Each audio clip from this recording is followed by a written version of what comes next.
Is it going live?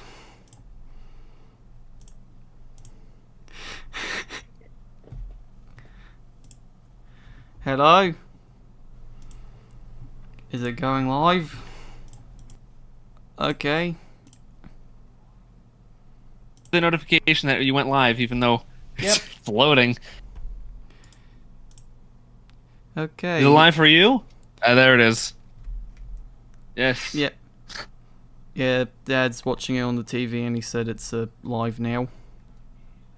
It does indeed appear to be live. That's yeah. Okay. Welcome to Discord. Oh, this is fun so far. Yeah, the most entertaining thing ever. Yes, quality here on this channel. Of course. Yes, with the grand There's budget nothing of wrong. $0. Free. That's the true budget right there. We're the true non-profit organisation here.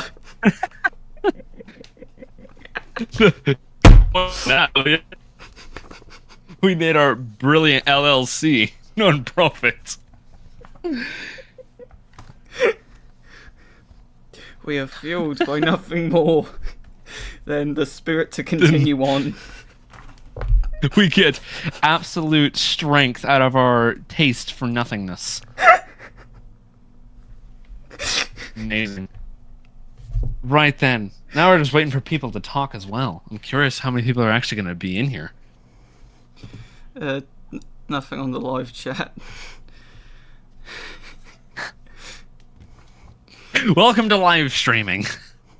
Yes, You know, occasionally live it's like streaming very is- empty or it's very full. It's completely dependent, really. You never know when, so it's either a dead stream or a really, really active stream. And it always starts off slow. Every stream I do always starts off slow, and it starts slowly ramping up, like eventually. Indeed. Well, people might have meant to like click on forgot, and then they're gonna hop on lane and be like, "Oh wait, it's live." It's complete. Oh yeah. Nobody pressed the bell notifications. Oh dear. They Completely forgot. dependent, really. They forgot to hit the bell notifications. They are not a true subscriber. You gotta scream it in their ear. Make sure to press the bell notifications on, like one of those, those Call of Duty YouTubers you see, and with this extremely oversaturated thumbnails. Like and subscribe, or I won't let your parents have my basement.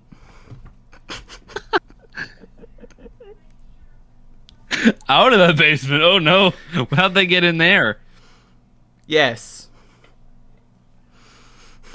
The only acceptable answer. Yes. I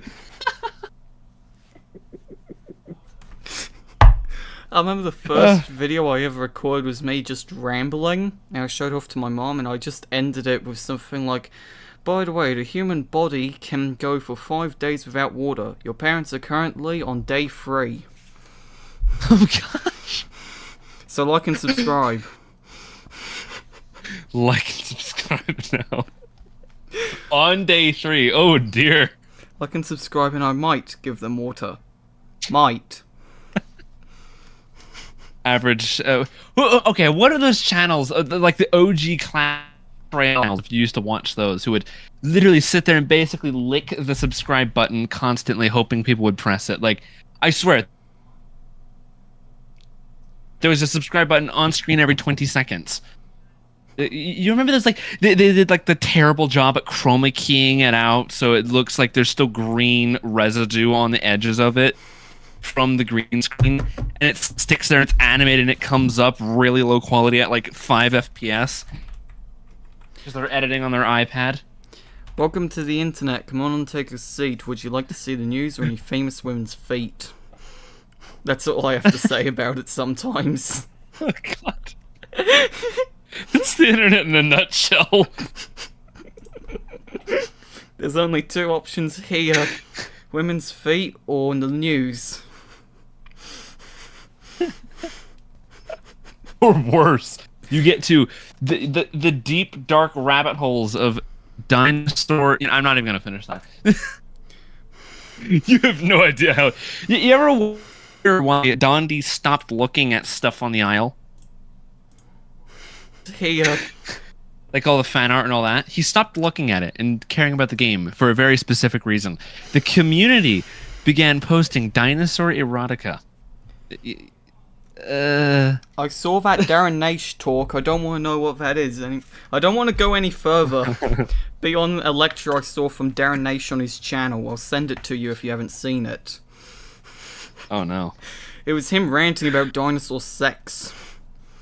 I remember. Oh, yeah, that one. Yeah, I remember he said something like, "Oh, he's seen other paleontologists say, no, we don't spend our times thinking about it." And people are sat back. It reminds like, me of that what, one Benji what Thomas. Thinking of? Like, what are paleontologists doing with their lives? Then, as he pointed out, it seems like there's far too much of this stuff. We did two things. One, we gave Sparus a fishtail, and the second thing we did was have a 3.5 hour long discussion on how Stegosaurus mated. Yes. We spent 20 minutes on the Spinosaur.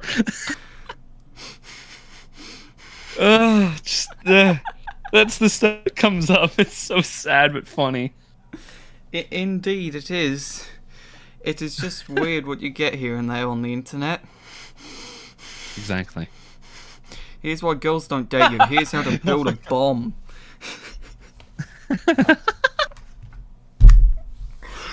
Oh my gosh! I just looked at your the wonderful pronouns, Carnotaurus sastre. Mine are even better. You can just totally check them out. Yeah, I still am never gonna give you up. Never gonna give you up.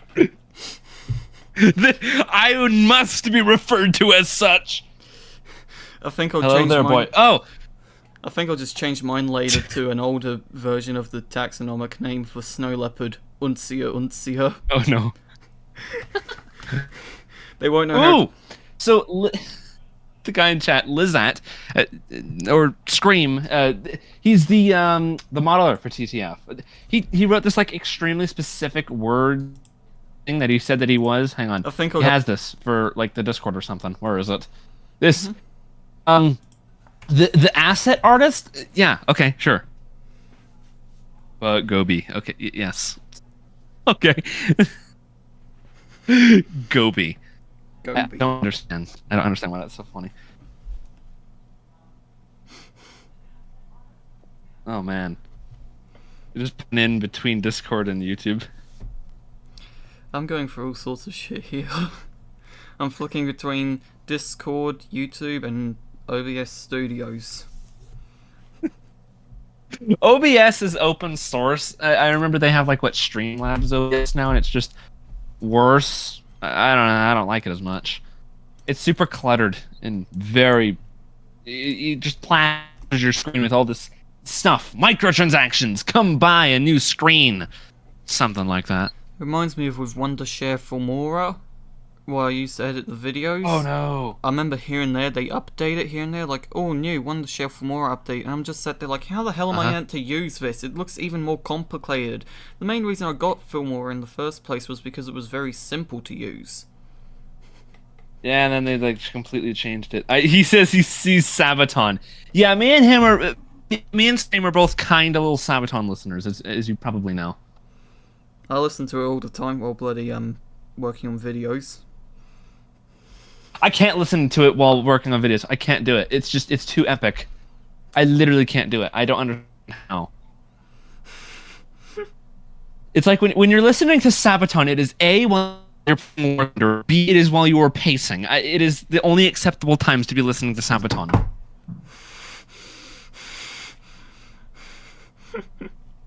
So it's so epic. Oh, War Thunder, that poor game. It's plagued with missiles. War Thunder. Did you play War Thunder? Oh boy, that game is interesting. That's all I have to say I've for it, really. stopped playing it entirely. Oh, Yeah, I remember after stopping playing, I continued on with the daily logins for a bit, but then after a while I just got sick of that because it's like, I'm not even using what I'm getting from those. no, you get your 5% Silver Lions boost for like 15 minutes. It's useless. Thanks for my daily login. I remember Scream was so close to, what was that, a 500% booster for an hour on Silver Lions when he needed that so badly. He got like a 5%, what is that called? Oh, I'm forgetting the word. No. It's the little light bulb thing. Yeah. Hey! Yeah, for me so far, I'm also just interested in reading through all the books I have on animals. It's amazing what... I only have a few. It is amazing what you can find in there. Some stuff goes into way too much detail, I'll say that. In the wrong sections, too. You want to know about its biology in how... I don't know, like you want to know, how does this thing move? Not other details. That will probably be included in there. Scream is asking for TTF time. There's people in here, so it must include TTF. Indeed. That seems pretty normal. Oh, hey, I ended up writing up my list of questions to ask you for this. Oh, here we go. Just some general questions first. I was thinking of asking just anyone I bring on. And then 2 pages of stuff I picked out for you specifically, and then stuff some people want to ask you specifically, such as, what's his name, that one YouTube channel account that keeps commenting on our videos, Jack Horner. Oh my gosh, he plagues my lives. I swear, he's everywhere. He went to one of my friend's streams. I don't know how he got the connections done, but he knew. It is terrifying. He's everywhere. He's like, if you're watching this again, I swear, stay away. No, just kidding, you're epic. He just comes into my chat one time and starts rambling about Tyrannosaurus being a scavenger.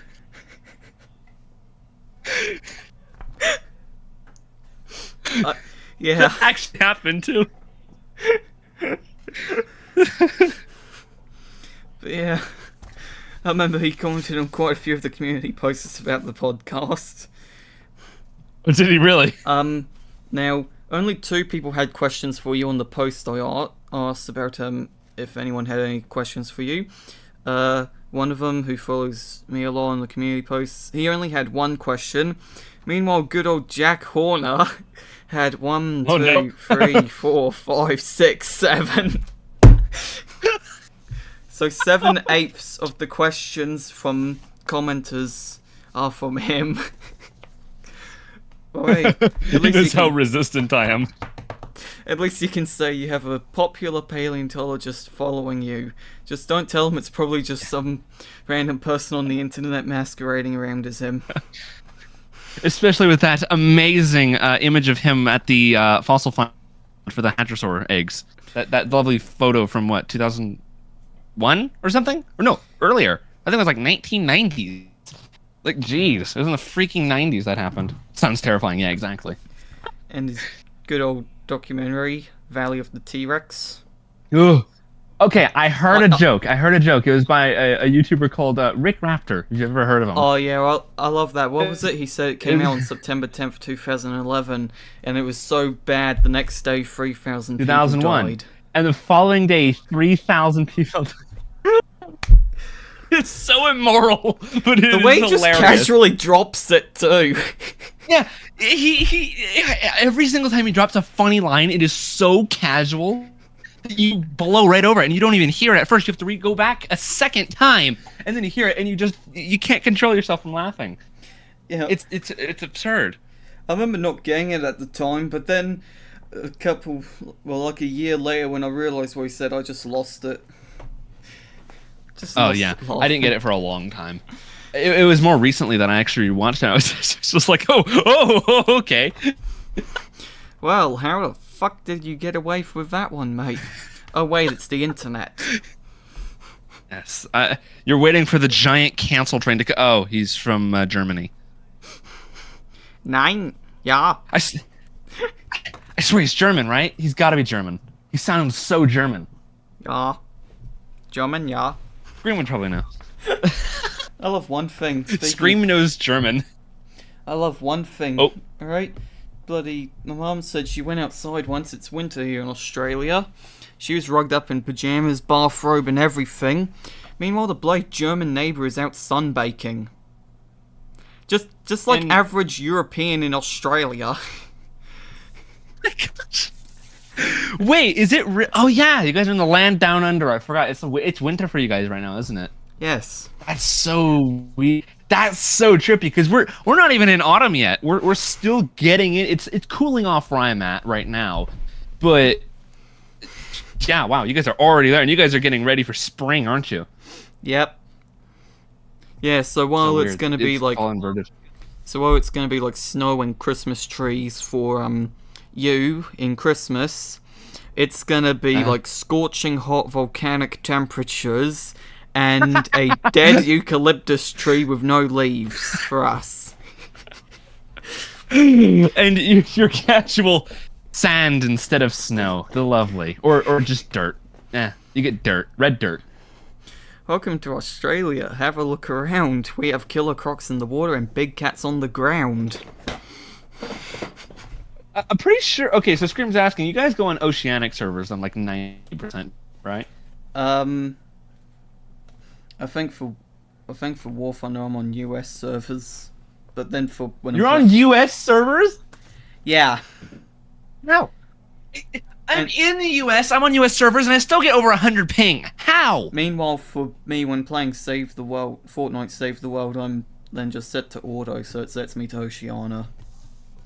Okay, yeah, so that's the default one. Oceania is usually the, like, below the equator, basically. Hmm. And they have in Australia or some other places that I don't even know. Epic has servers everywhere for some reason, and I don't understand how they do it. Money. Eh. They must invest. Welcome to Earth. Money. Yes. Krabs is ready for all that money. Oh, I've seen too many of those little Titan sub jokes and Mr. Krabs popping in. I've seen too many of them. They're horrible. I included a couple of those Sabaton vids. Average German tree grinder. Oh my gosh. Welcome to the internet. We can turn a tragedy into a joke in seconds. Literally. It's so sad. You could turn the Titanic into a hysterical joke in 20 seconds. You could literally just like storm. No. And some Black Ops 2 player would turn that into some kind of an insult in 5.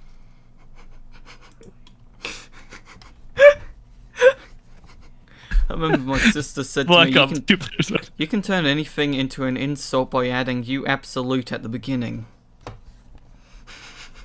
Basically, you absolute dinosaur like that. Yeah, if you said that to an 80-year-old, he'd want to pull off your ear.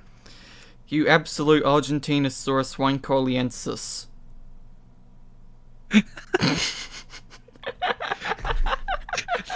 The Giganotosaurus is offended in the background. Allosaurus has never seen such bullshit before. Oh my gosh.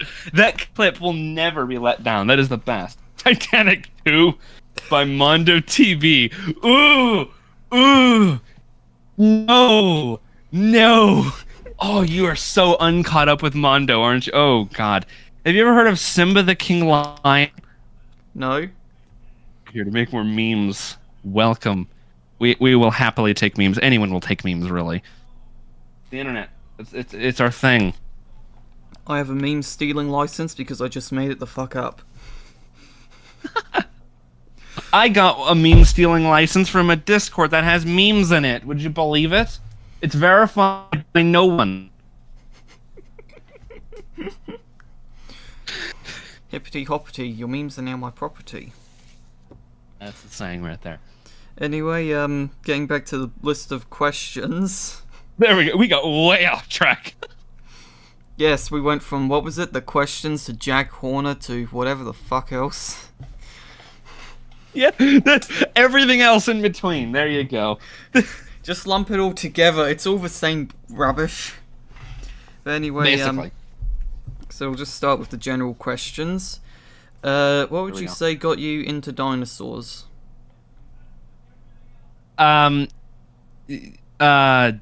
Cool rubber toys from childhood. That's where it began. It's just I've always kind of grown up with dinosaurs. I wasn't heavily into anything paleontological. I was always this huge Jurassic Park kid when I was younger because I watched it at my grandmother's house for the first time. But I think the first Jurassic movie ever, Lost World, and that was a VCR tape as well. That was a while ago. And I remember I liked it because it had silly lizards in it, and then I come to realize, oh wow, they didn't look anything like that. Awesome. I feel like I've been lied to for years, and then of course you go through it and you realize that this is just kind of stuff they do in Hollywood, for movie monsters and all that. It might disappoint a few kids, but Jurassic Park and just toys and imagination obviously will get kids into anything. Movies, toys, and imagination will get anyone into anything, and dinosaurs is just something I stuck with. I've heard a lot of people also like, oh, well, you're too old for dinosaurs, but you're never too old for dinosaurs, okay? There's 80-year-old men in this career, all right? You're never too old for dinosaurs. Hang on, let me Google Jack Horner's age, because he's pretty much... Oh, God, he's got to be... He's pretty much ancient at this point himself. Oh, man, looks like... 77. Okay, he's younger than I thought by, like, 2 years. Jeez, he did not age well. Meanwhile, I think, what's his name? What's his name? Robert Backer. I think he's, like, 75. Wow, Robert Backer, 75? Yeah. And no. Looks like how I imagine everyone from Texas over the age of 70 to look. Not too inaccurate, honestly. Yeah, I remember what's his name? Brutalis plays the... Well, in the community posts I did saying that, I said specifically Montana, Oklahoma, and Texas, and I remember Brutalis Plays commented something like, from Oklahoma, can confirm. That made me laugh. Basically, yeah, for some reason. I don't know why it was funny, it was just like so random. But it works. Anyway, next question. What got you interested in YouTube? YouTube. Literally, just watching YouTube is why I became a YouTuber. I watched videos when I was young, and I played games. Like how I met Scream was a very interesting. Because I'll just start from where we. Chill out, Scream. Jeez, I know you want to get straight to TTF because you're involved in it, but shush. Now, so Silent really, slave. So really, it was just watching YouTubers. I think a main one that really got me into it, especially, was like Dan TDM. Was one of those YouTubers that I watched when I was like really little. Yeah, or some dinosaur YouTubers. Oh, dude, Dan TDM. He had some legendary old content. Looking back, obviously, no YouTube content was really that high quality back in the day. And then I used YouTube for other things. I had terrible internet at the time too, so I don't even know how I got so heavily invested into making good quality, I guess is the thing, but it never started like that in the beginning for me. It was so bad quality that it was quite embarrassing, actually. I think a majority of the videos that are older have been unlisted now, but yeah, really, it was just watching YouTubers do things, so I just went, yeah, I'm gonna take a crack at it. I want to do. Yeah, that's pretty much the same for me. I think, if I remember correctly, originally I wanted to be a bit of a gaming channel, but now look, I'm making videos on all sorts of animals and cryptozoology. And now I'm working on the bloody iceberg about the Australian big beaver. Cats. Oh yes, the big cats, the Australian big cat. If I do not see, Thylacoleo is a marsupial, right? Yeah. Not a cat. Yeah. Yeah, so it wouldn't be in that list, but it's cool. I have it on the list of the iceberg because that's been the one proposed theory. Some reckon Thylacoleo is still running around. Ah, there you go. Yeah. How American Idahoan freedom smells like gunpowder and potatoes. I mean, you're not wrong, but still. Hang on, so what? Random. That was completely random. Why do I expect that to be taken out of context and uploaded somewhere else? Oh yeah. That shocks me. American Idaho freedom smells like gunpowder and potatoes. I mean, Idaho's really known for their potatoes, man. They got good potatoes. Although, if you don't like potatoes, don't. I'm just letting you. Do not go to Idaho. They got some good views though. Okay, question 3. Any particular projects you'd like to make for YouTube? Ooh, I've got a ridiculous one for Call of Duty, which is this ridiculous. I like to call it the Walmart. That's one of the things, and then just projects for YouTube. Of course, going into TTF. Of course, would be like TTF trailers and gameplay and stuff like that. I want to do. There are projects behind it. I really want to do them. They're just not ready, and I want them to be ready already because it's something that I want to put out, but I can't. Thoughts on modern paleo media? Controversy.exe. That's all I can say. It really is. That's it. Every single person who's a paleo nerd on the internet is going to disagree with the next person because you could say one little detail about Spinosaurus, especially Spinosaurus, and somebody would go, "Nah, it's this." Paleo media is cool and really bad because you've got the cool, like Prehistoric Planet. I love Prehistoric Planet. One of my favorite documentaries recently. I don't know if Dinosaur or what is that, Jurassic Fight Club counts as modern media, but it came out within the last decade, so Most would probably or Jurassic World Dominion. Most would probably look and say it's over 2 years old. It's outdated. Oh yeah, that. Oh, I hate that sort. I hate that response here and there. When I'm in arguments here and there in Discord servers or on YouTube comments, right? I'm referencing stuff, such as example. I might say Gregory Paul's book, Princeton Field Guide to Dinosaurs. I might reference that, and I know there's going to be one idiot who's going to comment, "It's from 2016." So it's a few years old. You can't comment on it anymore. No, if it's like 20 years old, no, then I won't really. I can still judge it, but if it's multiple decades old, then okay, I can understand it's old. But if it's only a couple of years, I mean, come on, I can still talk about it. Well, hey, I remember it's still in the realm of possibility. One book I got recently, Oceans of Kansas, 2nd edition by Michael Everhart, which I think came out in 2016.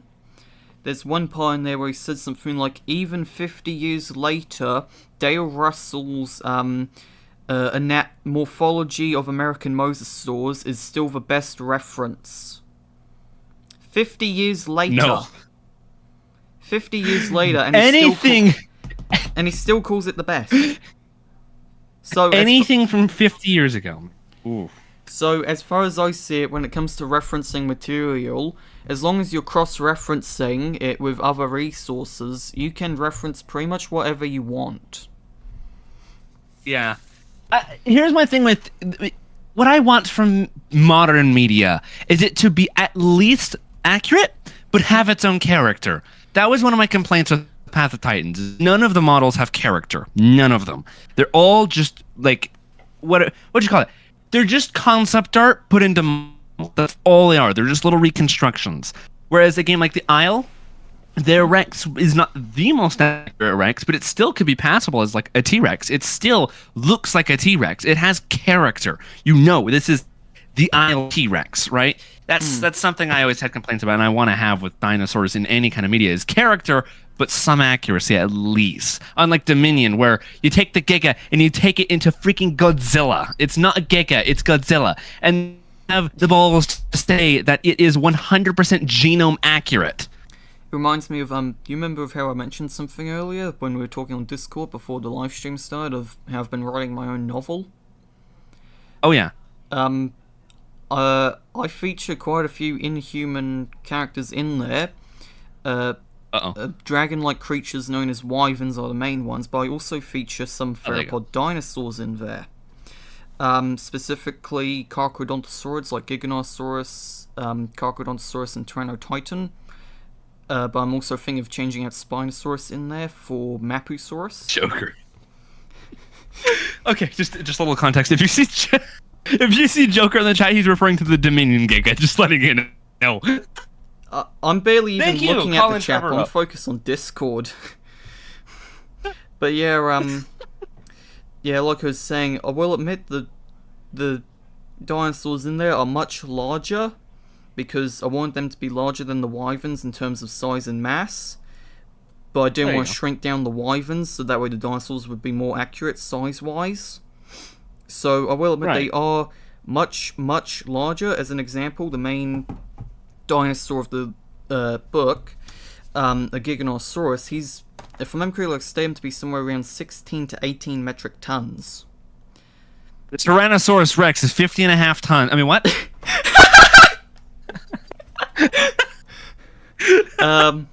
But yeah, right, so 16 to 18 tons, I can't remember exactly, I think it was 18 tons. But, alright, so he's much larger than what most estimates place Giga at in reality, but I do at least try to be accurate in some areas, such as example, I do describe them having lips, if I remember correctly. Because that's good. I like lips. Lips look fancy. Well, isn't it pretty much confirmed at this point they had lips? Yeah, there was a huge recent debate about lips, and it's confirmed that the majority, almost basically every single theropod had lips. Yeah, so I will admit, even though it might not be exactly accurate in terms of like size and all that, and I do have them talk, so I don't think dinosaurs you can make excuses about that on the environment. Dinosaurs don't. You could say that's in the environment. English. But alright, so I do at least try to be accurate in some sense.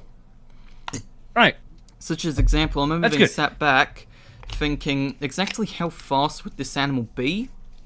I remember in one book I have, Theropods and Other Dinosaur Forms by Milana Perez and Laramendi, they had some sort of formula in there where you could actually estimate dinosaur speed, theropod speed. So I ended up actually taking the weight, the length of, I think it was femur, third metatarsal and tibia, which is what you need for the formula, and actually seeing what he came out as in terms of speed. 40 kilometers an hour.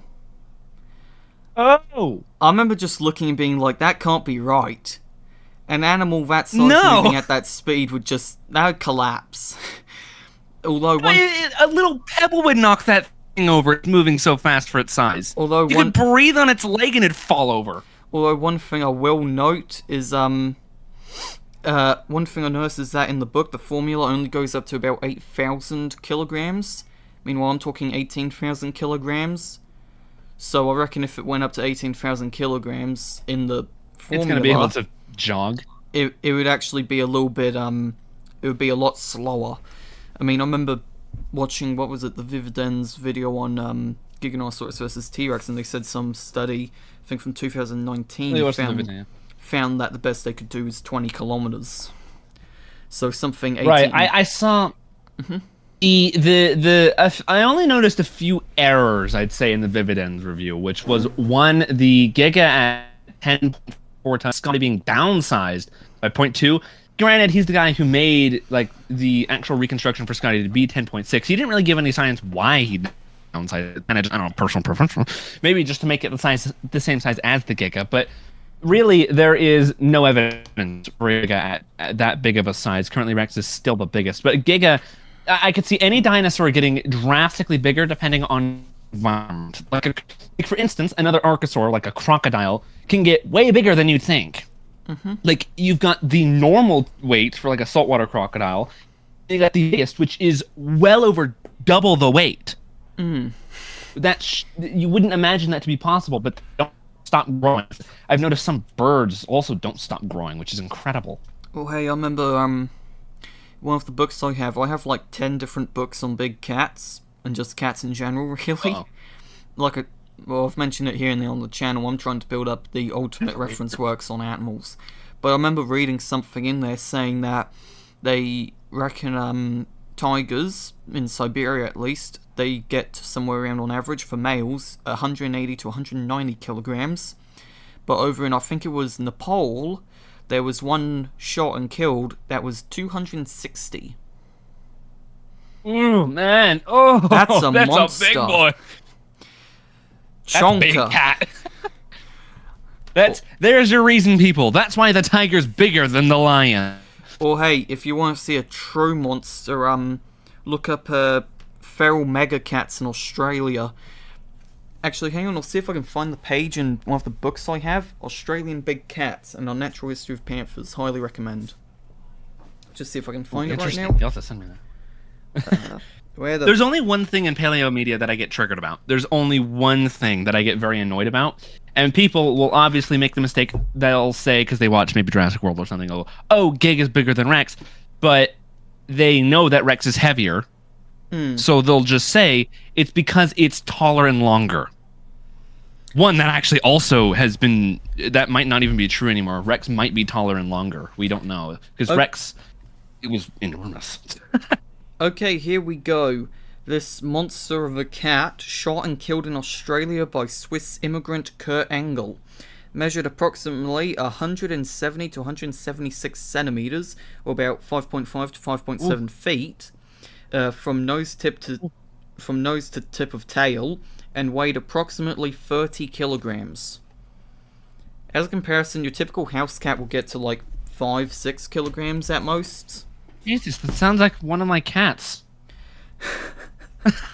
It's a monster. That is a dunk. Oh, probably looked like a meatball to look at it. Jeez. It'd be the sort of thing where you could easily see someone mistaking that for a Black Panther. Like, let's see if you can find photos online or something. I'll see if I can send them to you. It's fucking huge. Admittedly, there's some forced perspective in the photos, but you can tell that thing is big. Imagine that thing attacking you. Like, you've got your average little house cat that's going to run at you and try and scratch you. It's like, oh, ow, that hurts. Yeah, Imagine this thing running at you. This is a full freaking mountain lion. No, not it's that pretty big, much a mountain lion. It's still It's enormous. A dwarf mountain lion. Yeah. I mean, you got your little pygmy mountain lion. I mean, as far as I know, in some places of Africa, the leopards, some places in Africa, the leopards don't even crack 25 kilos. Really? So, this thing, bigger than some of the smallest leopards out there, and probably just as deadly. You won't want to mess with the bloody thing. Welcome to Australia. That's good. Ooh. Okay, here we go. Chat. Wait, so dinosaurs had lips. Does that make the 2000s dinosaurs show about dinosaurs accurate? In the 2000s show about dinosaurs accurate. I don't know what it is, so I can't confirm or deny that. So, best of luck. Okay, what's this? The 5th question. Thoughts on the paleontology side of YouTube? Thoughts on the paleontology side of YouTube? Good and complete trash. I'd rate it worse than better, because you've got creators like Brightside coming over and posting videos on dinosaurs, and you've got people who are massive Jurassic Park simps posting about, of course, this is what a dinosaur would look like. No, it wouldn't. But then you've got people like Ben, but half the time he doesn't even talk about, it's a prehistory, so really it's a bigger book. We got some funny things on dinosaurs as well. Still on it. There's also some real crap. You have to get very picky with who you want for actual good information. Wait, for me, so far when it comes to like watching YouTube channels on paleontology and animals, I just check the description and see do they list their sources or not. And if they don't, I don't really bother.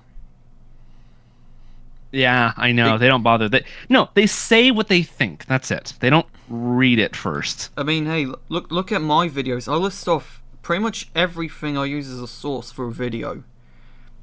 Actually, not which is good. Everything. Everything, yeah. If you do a paleontology video, usually you want to do the sources. I didn't really do that in my Carnotaurus video. I mean, it was just kind of like a little essay on it, really. But I should have probably posted some of the sources on that. I didn't really have any of the sources because mainly I was just looking at, like, I literally had this long list of previous studies that I saw from, like, 20, like, the 20-somethings. Just the most recent ones I could find on Carnotaurus to get the information. I didn't list the studies, but I had, like, a whole list in this little note thing, but I deleted it, so I can't repost it now, but... I use pretty much everything I can find. Random articles on the internet, various websites I like to use, blogs... and then just all the books I have. I remember even using this old children's encyclopedia I had for the Stegosaurus video, just so that way I had Like, I was searching through everything I had on dinosaurs, besides a massive pile of like 100 and something magazines of dinosaurs. Right. And too many National Geographic magazines.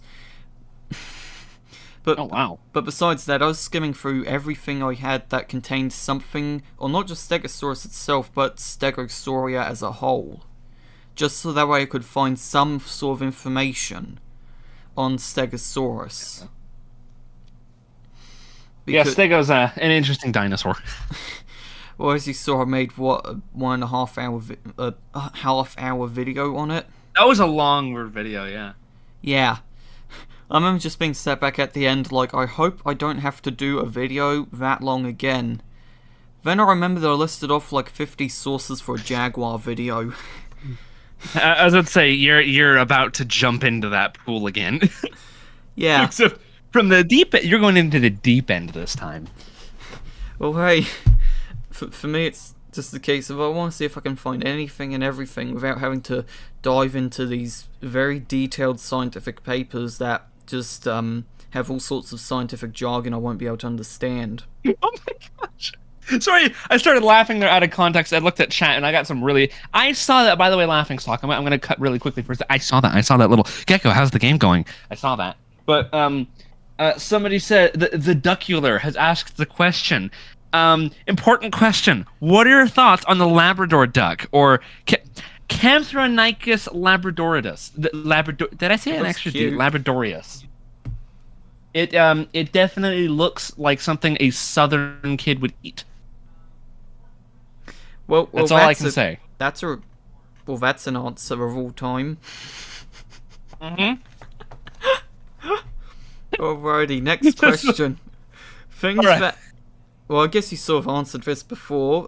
Things that annoy you about paleontology or the community surrounding it. Hang on, let me grab my list really quickly. Oh, God. Okay, so... No, I'm just kidding.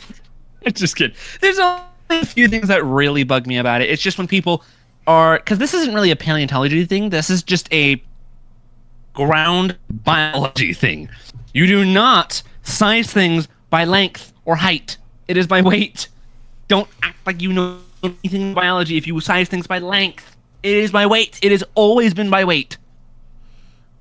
Okay. It'll do. That's only mine. That's my... I just went on a rant. I remember sort of being obsessed with the size debate between Giga and T-Rex for a bit, but I'll just ignore it now, because really, size estimates vary from author to author, so you can pretty much cherry-pick anything to make one bigger than the other. Yeah, okay, that's another thing that makes me grab. A lot of people cherry pick when they're talking about paleontology in an argument. They cherry pick. They never talk about the actual stuff. They're like, hey, look at this very specific specimen way over here no one cares about, and we're going to bring that into the discussion. And it just happens. Some paleontology arguments, I remember somebody was claiming, like in this one YouTube comment, that there was a 14-ton Triceratops specimen by... it wasn't even a specimen, by the way. He was going, like, we weighed it by the footprint size. Well, I love one argument I go into about size with this one guy in a Discord server I'm in, who I believe has since been kicked from it. Apparently he got very abusive. I'm not going to state any names, because I don't want to get into trouble, but anyway. I remember he was sat there talking about this one species of Triceratops called, I think it was Triceratops albertensis. Albertensis, yeah, that's the biggest one. Which I believe is dubious. But he was sat there saying it is dubious.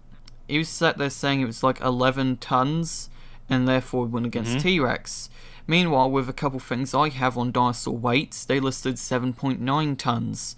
Then he showed no, and he sent us this screenshot of the spreadsheet he was using as a source, which I don't know even who made it, so for all I know it could be made by some random guy who's biased in favour of it. One thing he must have forgotten was that right above the name, T. albertensis, it had a thing saying, too many issues to keep. Too many issues to keep. So in other words, it's a dubious number. Oh! Sorry, I just looked back at chat. Sorry, we got some interesting ones. Yeah. Oh, we're getting there. All right, we got some new ones here. Yummy. Of course, they're replying to my just Camille. And then you've got people think the male plumage looks like Adolf. Okay. Okay. Well, we've gone places. We've gone Someone places asked, for sure. could a Barrett M82A2 kill a T-Rex? Yeah, probably. Yeah. Your answer is yes, unless it had bulletproof. Bulletproof hide wouldn't really do. Never mind. It just no. Here's another one. Hey Calvin, why did you? What the hell? M82. Thingblade just refreshed or something. But anyway, hey Calvin, why did you choose the Dinosaur King Kana as your profile pic? Because Dinosaur King is pretty much the main reason. I am a fan of Carnotaurus.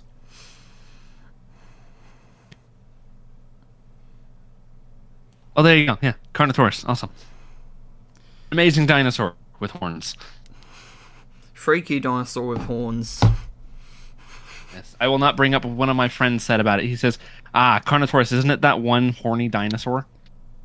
I remember sending artwork I found online randomly to a friend of mine when I was telling him about Carnotaurus, and he said something like, finally a dinosaur cooler than T-Rex.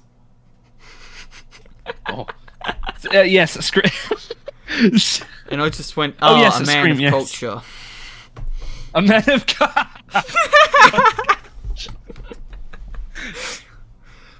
A 50 cal. Yeah, you're gonna blow out one of its organs. That's probably what you're gonna do with a 50 cal bullet. Good old American lovin'. No, I just spoke about. I just said blow. Oh, next subject.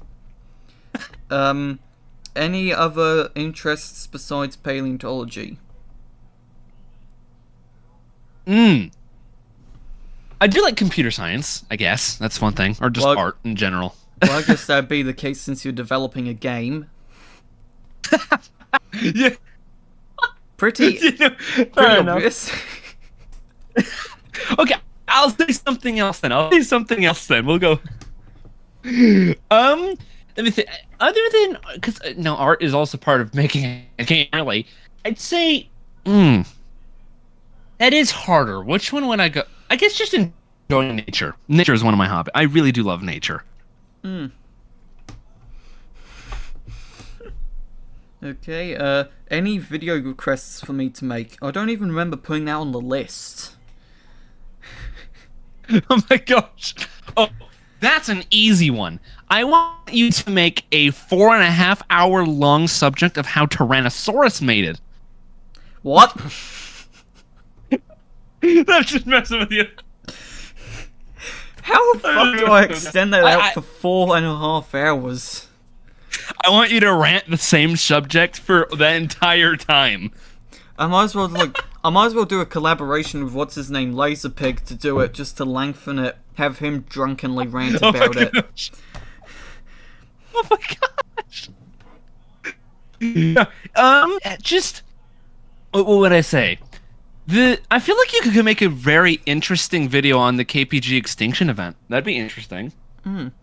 Indeed. Okay, It's one of my most fascinating. Someone commented, make one on how Stegosaurus mated. Of course. I'll find that paper and read through it for a video, indeed. Yeah, someone just commented, yeah, do it. Be careful.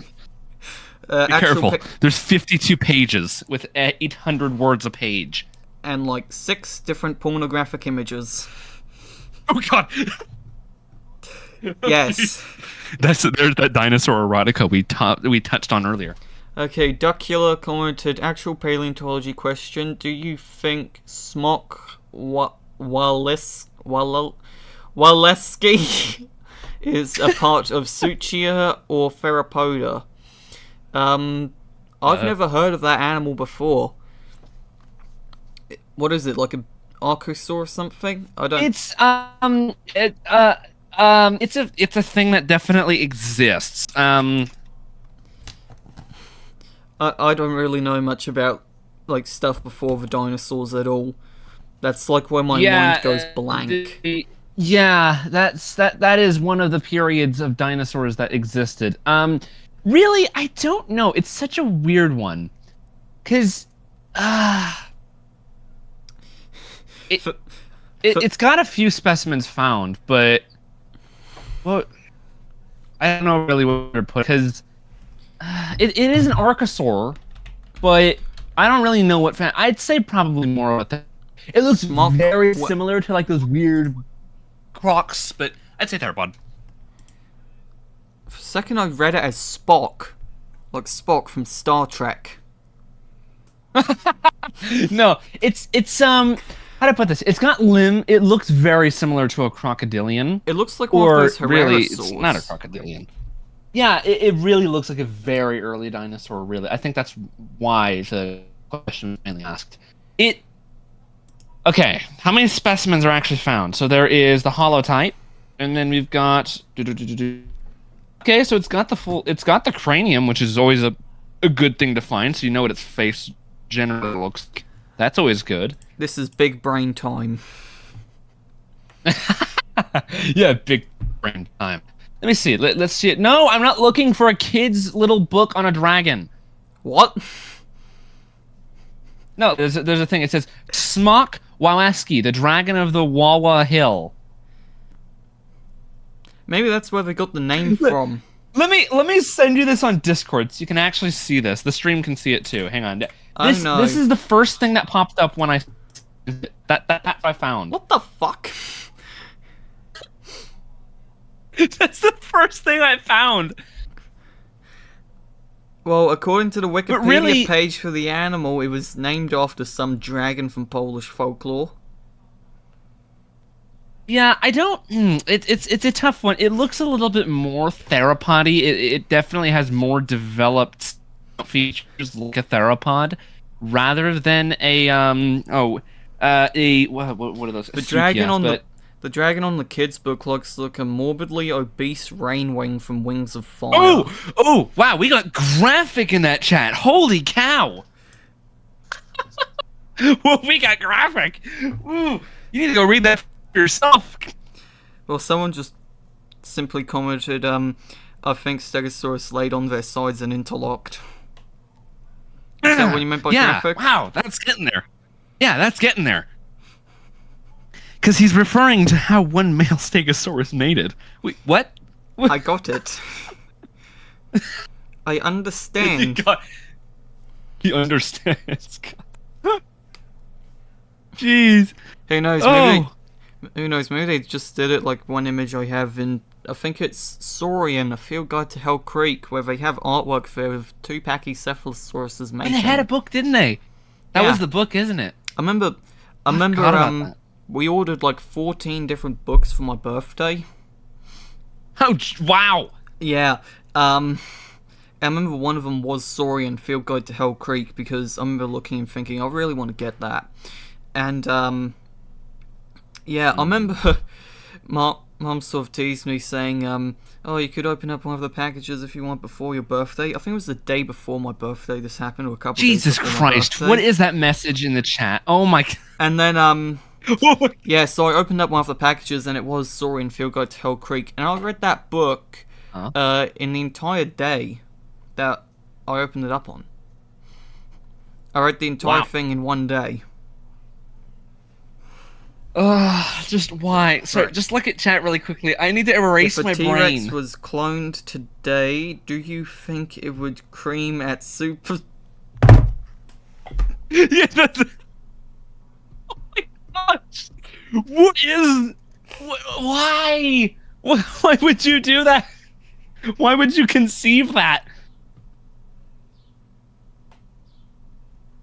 Do you think it would cream at super speeds? Yes. Question for Henry Wu. Henry Wu is very, very cryptic with that information. Question for Calvin. Do you think American flamingos will ever make a return to Australia? Personally, I don't know. Your average little zookeepers or not. What is that? the little animal protester is gonna take it all the way down to Australia and say, "See, let them repopulate," and they're gonna get killed off in 20 minutes. It reminds me of one thing I remember reading. One of the books I got for my birthday. This was more so just a random pick, really. I have it right here, holding in my hands. On the Prowl, In Search of Big Cat Origins by Mark Hallett and John M. Harris. Came out in 2020. And it's pretty obvious what it's about. It's about Big Cat Origins, if you couldn't tell from the title. But I remember... I haven't read the book yet myself. But I remember skimming through something in there and came across this artwork. And it had something about how they could bring African lions to America in order to fulfill the place that the American lions did before they went extinct. What? We have mountain lion. We already have that role taken. They have their evolved successor. Why would we need another one? Yeah, and what do you think most Americans' thoughts would be?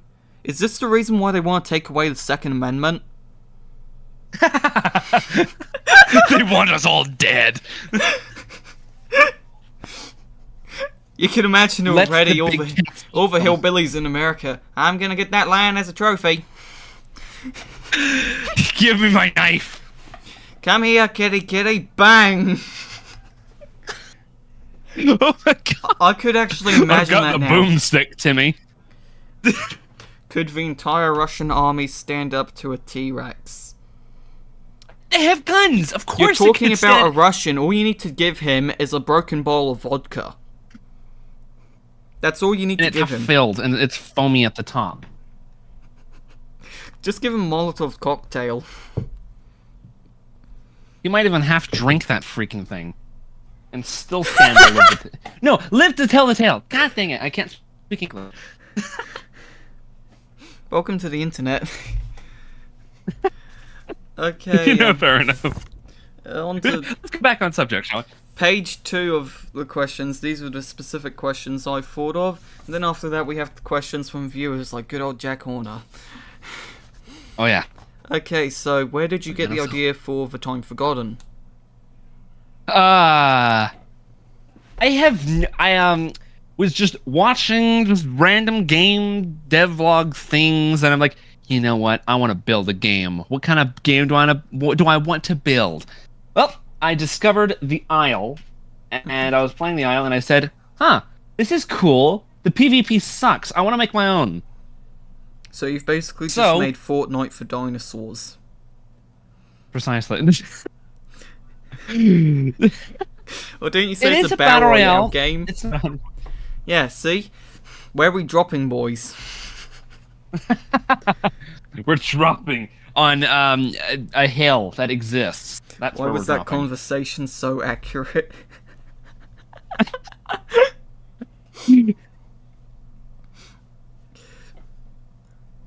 But here, it's accurate because it's true.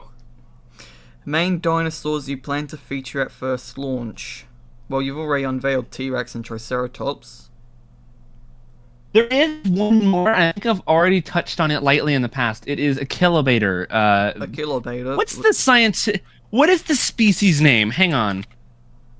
I think there's only one. There's the third one. There's only one species name of it, but I can't remember what its species name actually is. Hang on, I'll see if I can find it on good old Encyclopedia of Dinosaurs. Once it loads. Yes, I know it's a Dromaeosaurus. Stop telling me it's a Dromaeosaurus, stupid Google. A kilobator. Giganticus. Giganticus, yeah. I'll just call it Giganticus, if that's okay. According to Polish website Encyclopedia of Dinosaurs, it means giant hero of Achilles. Yep, that's exactly what it means, actually. Welcome to Latin. So, the main thing with this one is this is the feature that is probably going to have the highest skill ceiling in the game. It between Rex and Trike relies way more heavily on abilities to compete against those two until there's additional dinos that are at its own level of size, I guess, and actual stats. Someone just asked who would win in a fight. Hang on, fuck. Who would win in a fight? One of every Tyrannosaurus species, or one Canadian geese? Come on, the goose. What are you doing? Yeah, Now? yeah. I was about to say goose, but I was thinking of just joking around and saying wedge-tail eagle. I mean, come on. People will say that dinosaurs aren't scary, but he'll literally go screaming like a lunatic away if a little Canadian goose trots in his general direction. Little Canadian goose. Have you seen what magpies do when it's swooping season? Man. Oh, yeah, I heard that it's infamous in Australia. They'll swoop in and like peck your heads. You have to wear helmets. Whee! I've heard that. Is that actually real? Don't really see many magpies around where I live. I remember once one flew into our yard, and I remember just being sat back like, hang on, what's that? And then straight away we were like, oh, it's a magpie. Yeah. Yeah, then I think it flew off once a bunch of crows started to mob it. I remember then, when I was doing some work experience involving kangaroos, I asked the main guy there, do we get magpies around here? And he said, yeah. And I remember him saying he ended up having to keep one that was, I think, a pet at one point. It was terrorizing kids at the local school. So he took it in, but I think he just said he set it down on the ground and it flew off and he thought nothing of it. And then it was back terrorizing kids at the school again. So he caught it again, sent it off somewhere else, and I think he said it escaped or something. And then he got a phone call from the local supermarket saying a magpie is in the aisle where they have the spaghetti and is messing around with it. And it was the same magpie. What? That's a magpie moment, really. But yeah, Oh, now people are going, wait, a magpie or a Canadian goose? Dude, the Canadian goose can literally eat children. I don't know. I mean, what? Wait, what? Could a bald eagle? I heard someone talk. No, man, it won't. What you need there is a bee hummingbird. Bee hummingbird. True effective strength in numbers. Okay. It got Jurassic Park raptor logic. Any particular dinosaurs you'd like to add later on? There are. The majority of these are completely speculative, so I think Scream will kill me if I even mention one of them, so I don't know if I can say. But there are plenty. I want to say that there are going to be tons more. The third base. My lawyers have only warned me there not to continue. The whole main thing base of it is really I really wanted to emphasize the rock paper scissors kind of gameplay. The apex counters the bruiser counters the devious, and the devious counters the apex. That is by abilities, not by stats. By stat, the Rex, for instance, does ridiculously high damage, so it's going to obliterate its opponents, and it's going to have only weaker side abilities. It's still going to have strong abilities, but you're not going to use them nearly as often as like Trike. Trike has like a shield, for instance, and that's going to help defend itself against a Kilobator, and a Kilobator is going to have a little dodge ability to completely evade an attack altogether. So if Rex hits it, takes away the dodge, but you don't get hit. That's the whole point of that, is so you don't get bit. Okay. It kind of reminds me of one game I'm getting in TTF, which would, I think the best way to describe it would be like sort of like World of Tanks or War Thunder, but with dinosaurs instead. Right. War Thunder is a very interesting game, except you don't want people by looking at them. Like I was thinking, what's it called? Alright, so everyone starts out sort of like with War Thunder and World of Tanks, of how pretty much everyone has only either medium or light tanks, and they're all similar in capabilities, but instead that's replaced with, say, like, I don't know, small archosaurs or basal dinosaurians, stuff like that. Dinosaurs, like, very primitive ones from the early beginning of the Glade. And then, as you slowly... That'd be an interesting game mode, I assume. Like level up and gain newer and newer dinosaurs. Then you get the choice to which sort of branches do you want to split into, like Ornithischia or Sauriskia. Then you just go from there into, let's say, Sauriskia, then Theropoda. Then you could choose like Allosauridia or Tyrannosauroidea. And then at the end of those, you'd have like the strongest of those two clades. Right. So example, you could have for Allosauridia the Carcharodontosaurs. specifically Carcharodontosauridae, with stuff like Carcharodontosaurus, Giganotosaurus, Mapusaurus, all that, Meraxus even. And then, I guess with Tyrannosauria it would be the same with Tyrannosauridae instead, and then T-Rex, Dipliosaurus, and Tarbosaurus. And right, probably T-Rex at the top because yeah. And then of course, they're built for different playstyles. So, example, the Carcharodontosaurs, like in reality, they're designed more so for cutting flesh and all that. Right. So I guess you could give them like a damage over time ability, sort of. So they do weak damage on the original hit, but it adds up over time. Meanwhile, with the Tyrannosaurids, they just deal one big massive hit. That's sort of what I was thinking. And of course, you could have other playstyles there as well. So the Carcharodontosaurs, they're being more so designed for just go in, get a couple bites, move out of the way before you get hit. Tyrannosaurids designed for, being bulky brawlers instead. And you could probably have the same for, I guess, the Triceratops and its relatives, Ceratopsians, being these bulky, heavily built brawlers. The sauropods, well, they're just being more health tanks, I guess. Dealing not much damage, but can take a lot of punishment. Right. So they'd be sort of like the counter to Carcharodontosaurs. Exactly. Yeah, a huge thing, especially with TTF. A big thing there is also bleed. So I do eventually want to. A little spoiler if Scream gets angry at me here. I do want to have a Carcharodontosaur in the game. Obviously, I don't know which one yet, but I want a bigger one, like as another apex to go with Rex. 'Cause every single class is going to have a bunch of different kinds of dinos. Like, per se, Bruiser is not just only allocated to big, huge ornithischians like Triceratops, right? You might have a smaller one in there. Not going to say anything because, of course, Scream will slap me. But like there will be smaller creatures in different classes and slightly bigger ones in different classes. Like Devious is going to, on average, have smaller creatures to be in there.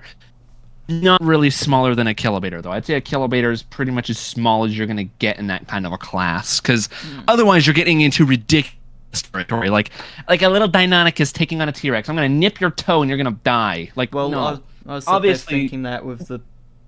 Sorry to interrupt. I was thinking that with the game idea I had. Like, what are you going to do with all the smaller ones, like Velociraptor, for example? Yeah, Velociraptor. I don't think I'd ever even touch that. Although now that I say that, you could probably, I don't know, I guess have like as a special like limited game mode. Sort of like with Fortnite, where you have the main ones like Battle Royale, but then you also have the smaller or the limited time modes. Like, what was it? 50v50. Or 50v50 was always a fun mode. Yeah, I personally like Team Rumble. I'd say that's one of my favourites. Well, there you go. But yeah, so you could do something like that. You could have the main. That was always the plan, yeah. You could have the main game mode with T-Rex, Triceratops, Achillobator, any of the others you decide to add. Like you said, you want to add a Carcharodontosaur. I'd say probably Carcharodontosaurus Giga myself personally. But then you could have one of the planned ones. But then you could go with a smaller one, or have a game mode for all the smaller dinosaurs, like I don't know, stuff like Deinonychus and smaller. Right, like Scream, for instance, really wants one game mode in particular, which is carnivores versus herbivores. That's one mode he really, really wants. Obviously, I'm not having that at launch because there's one herbivore and two carnivores. Fair. Yeah. But once we have like a much, much broader variety of creatures, and also with apexes and it's bruisers.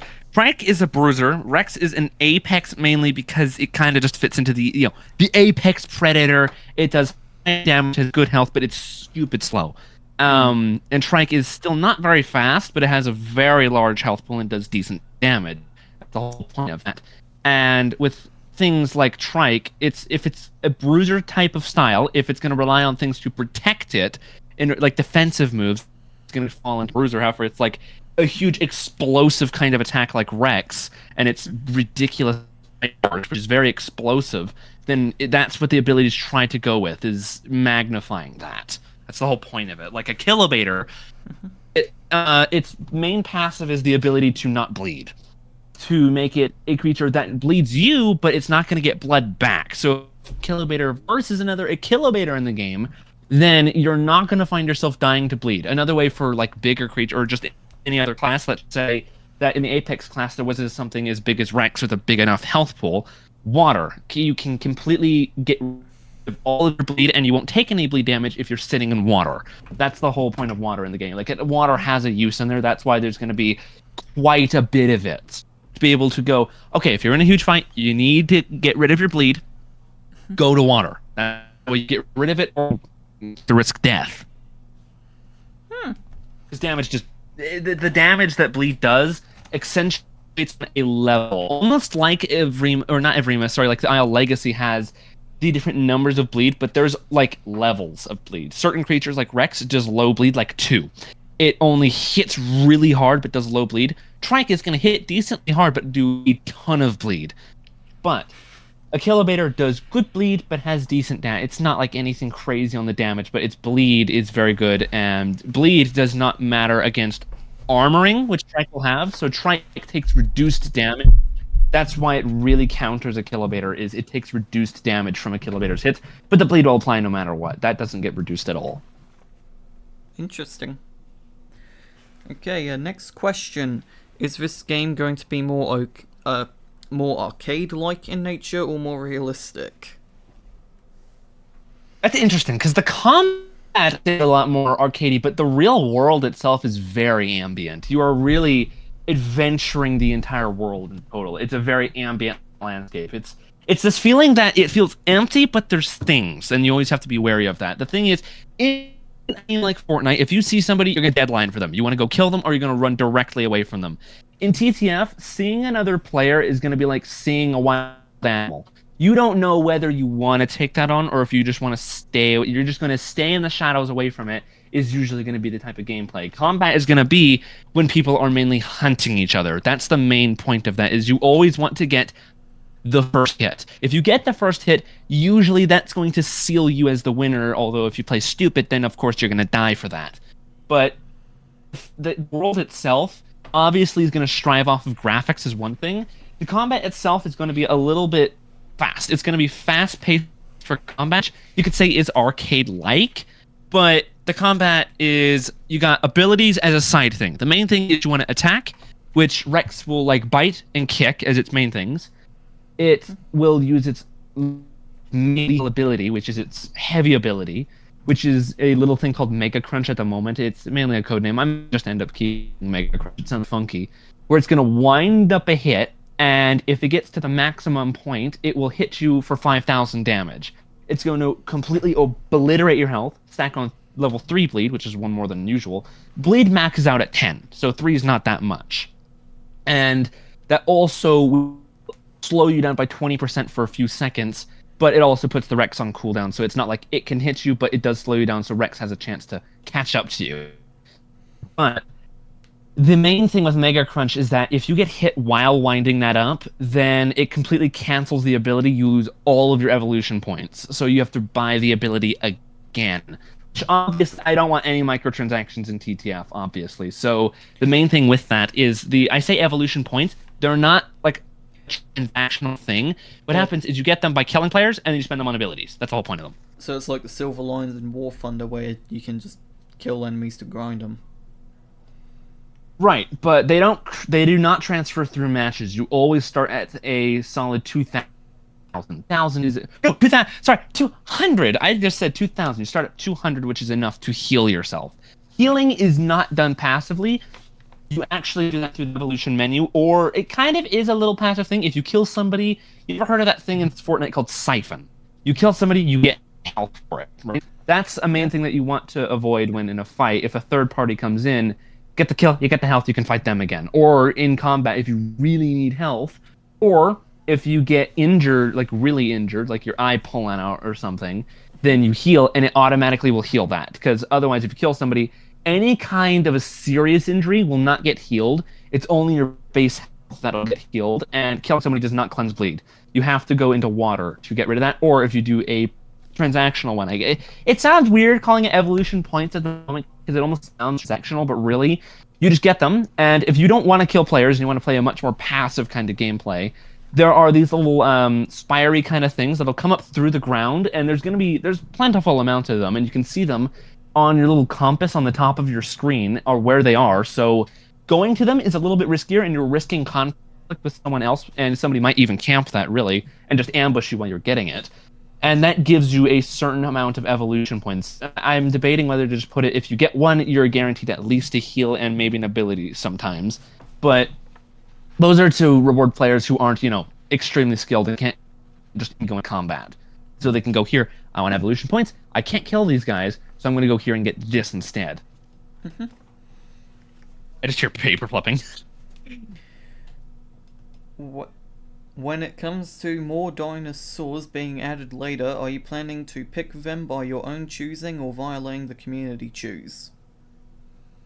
I think I remember you actually commenting this on a post, and I was gonna actually reply to that directly. Yes, yeah, quite a few of these I've listed off by myself just from that comment. Right. I think what it is eventually we'll start incorporating community stuff until we get into early access. When we get into early access, that's when we're gonna start doing, okay, people, do you want this dinosaur or would you rather this dinosaur? We'll list a bunch of creatures and you can vote on which one you want actually in the game. Depending on, of course, your favorite. That'll go through community voting to actually get a creature in. But until early access, it's going to be chosen directly from us. So that's the whole point of that. There's going to be... So from beta to early access, there's 3 dinosaurs in between that. It's not a huge period of time either. I think it's going to be maybe a year before we head into early access. We're starting in beta. We have them labeled as different betas. So beta 1 is just launch. Beta 2, beta 3, beta 4, and then beta 5 isn't a thing. It's just early access. It's basically update 5. Mm-hmm. That's really where we go with that. And then additional dinosaurs is just... We might select a few maybe for because the game does have a story. The game does have a lore. It's just going to be really defined by a player to figure out. It's not really directly shoved down your throat like a campaign or something. You have to figure it out on your own. Is it going to be only dinosaurs, or will there be other prehistoric animals such as Australian megafauna? I saw that one. That was the only thing I could really think of as an example. Really, yes. We're gonna branch out eventually just by dino. Obviously, in the start, it's just dinosaurs because that's really the root of the game is dinosaurs. But eventually, maybe in a later beta or something, I might put in something that isn't directly a dinosaur. And then for Australian megafauna, no comment. I'm not saying anything yet, okay? Because because you'd be able to just go into that real easy and dig answer to what I'd put in there eventually. I'm not gonna say what it is, but I do have an idea of what kind of Australian megafauna I'd want to put in the game. I'm assuming either Megalania, Phylacaleo, or the Protodon. That's for you to figure out. I'm assuming the Protodon because it's fairly big, Phylacaleo because of the weaponry, and Megalania because of a combination of both. Yeah, really. What, Megalania would have venom or something? I don't know. I'm not extremely researched on Megalania, but Megalania does sound cool. From what I know, they reckon Megalania had venom because, well, it's a monitor lizard. Komodo dragon, but buffed. Yeah, basically think of it as an overgrown Komodo. Ah. It's like that one community post I made where, what was it I said? Jaguars are just leopards that hit the gym. Changed my mind. I hit the gym, yeah. I remember seeing that post. Well, it's true, isn't it? It is so unbelievably true. It is. They look the same. It's just oh, there's little details. This one lives in South America. I don't care. It's a jaguar. The gym bro of leopards. Or it's just a leopard. I'm sorry. They're just buff. That's it. Exactly. It's like that Giga Chad meme. Oh yeah, he's got a chin as well. The nice curves. Average leopard fan versus average jaguar enjoyer. Oh yeah, you just need imageflip.com. That's where you can create that little meme for it. I'm gonna post that in Discord right now. I'm gonna do that while you're saying the next thing. Hang on. Have you ever had any ideas for other games you'd like to make before you settled on developing The Time Forgotten? Yeah, TTF has gone. Kind of. Most of the games that I've wanted to make have always shared the name Time Forgotten, but they have completely different ideas. And Scream will know this. The Time Forgotten, or actually, I have made another game. It was like Keyboard Tanks or something, but it's ancient at this point. Nobody's ever gonna play. It's like a little thing I made in Unity when I was like 11, maybe, on a really terrible laptop. And yeah, I will never play that again. It is awful. But TTF has gone through so many cycles. When I first came up with TTF, the name TTF, it was not going to be a battle royale.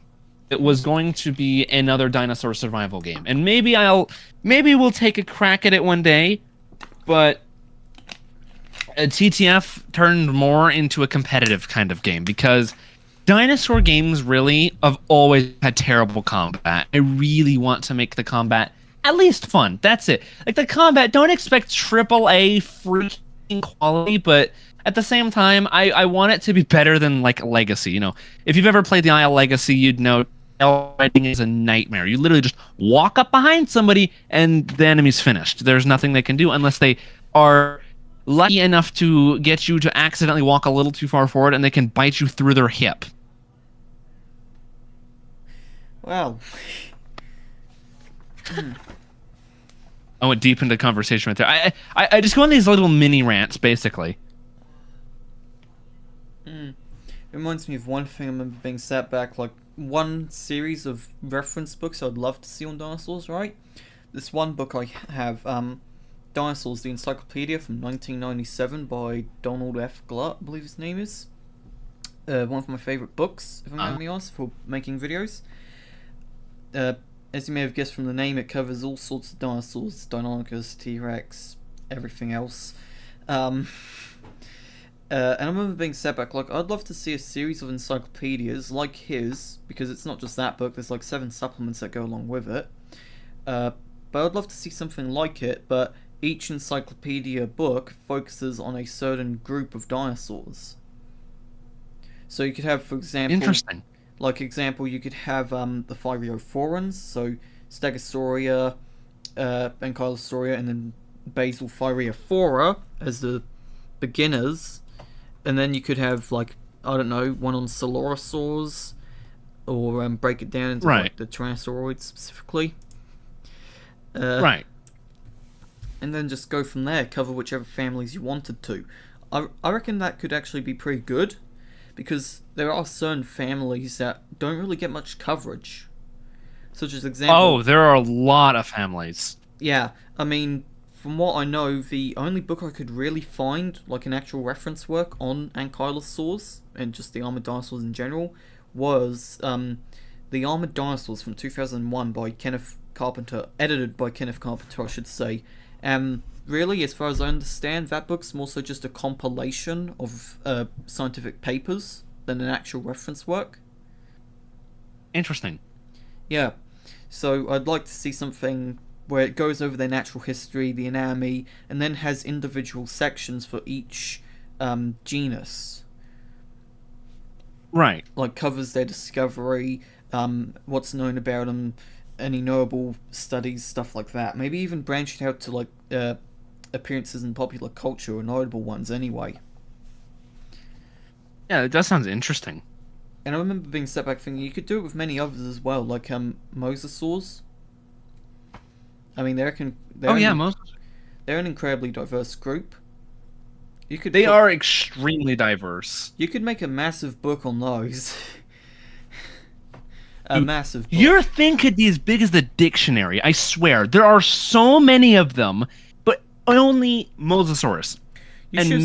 Just a few minor others are known. It reminds me of when, on my birthday, right? I remember Mom dropped off one of the presents from a friend of ours in Adelaide, where they got 3 books for me. The Big Cats and Their Fossil Relatives, by Alan Turner and Mauricio Anton. Darren Nasher's latest book. What the fuck? Ignore that, I had that set to a keybind. Oh my gosh. That was a soundboard noise that I completely forgot. I had that set on my right arrow key, and I tried to do that while typing on freaking Google. Ugh. I probably gave you a jump there. I'm sat there just casually trying to remember what books I ended up getting for my birthday, and then Metal Pipe.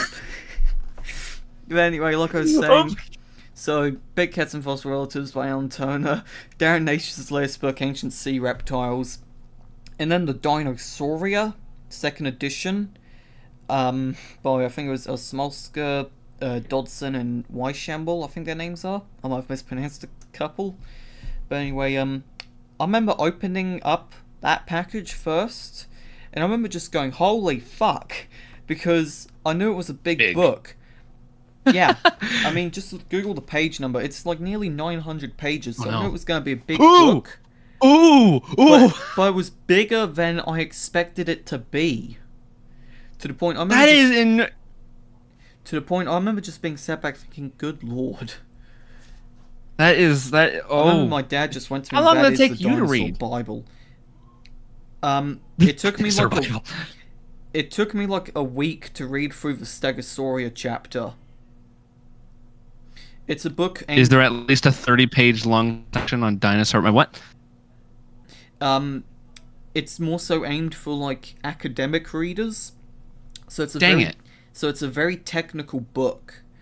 So if you're looking for something, well, if it's technical, then So if you want something not full of big brain words, I don't recommend it.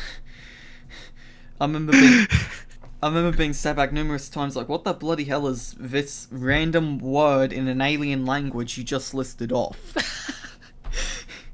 But yeah, like I said, it's a very technical work, so I wouldn't recommend getting it. I would recommend getting the Complete Dinosaur instead, since, if I remember correctly, next year they'll be releasing for the Complete Dinosaur 3rd edition.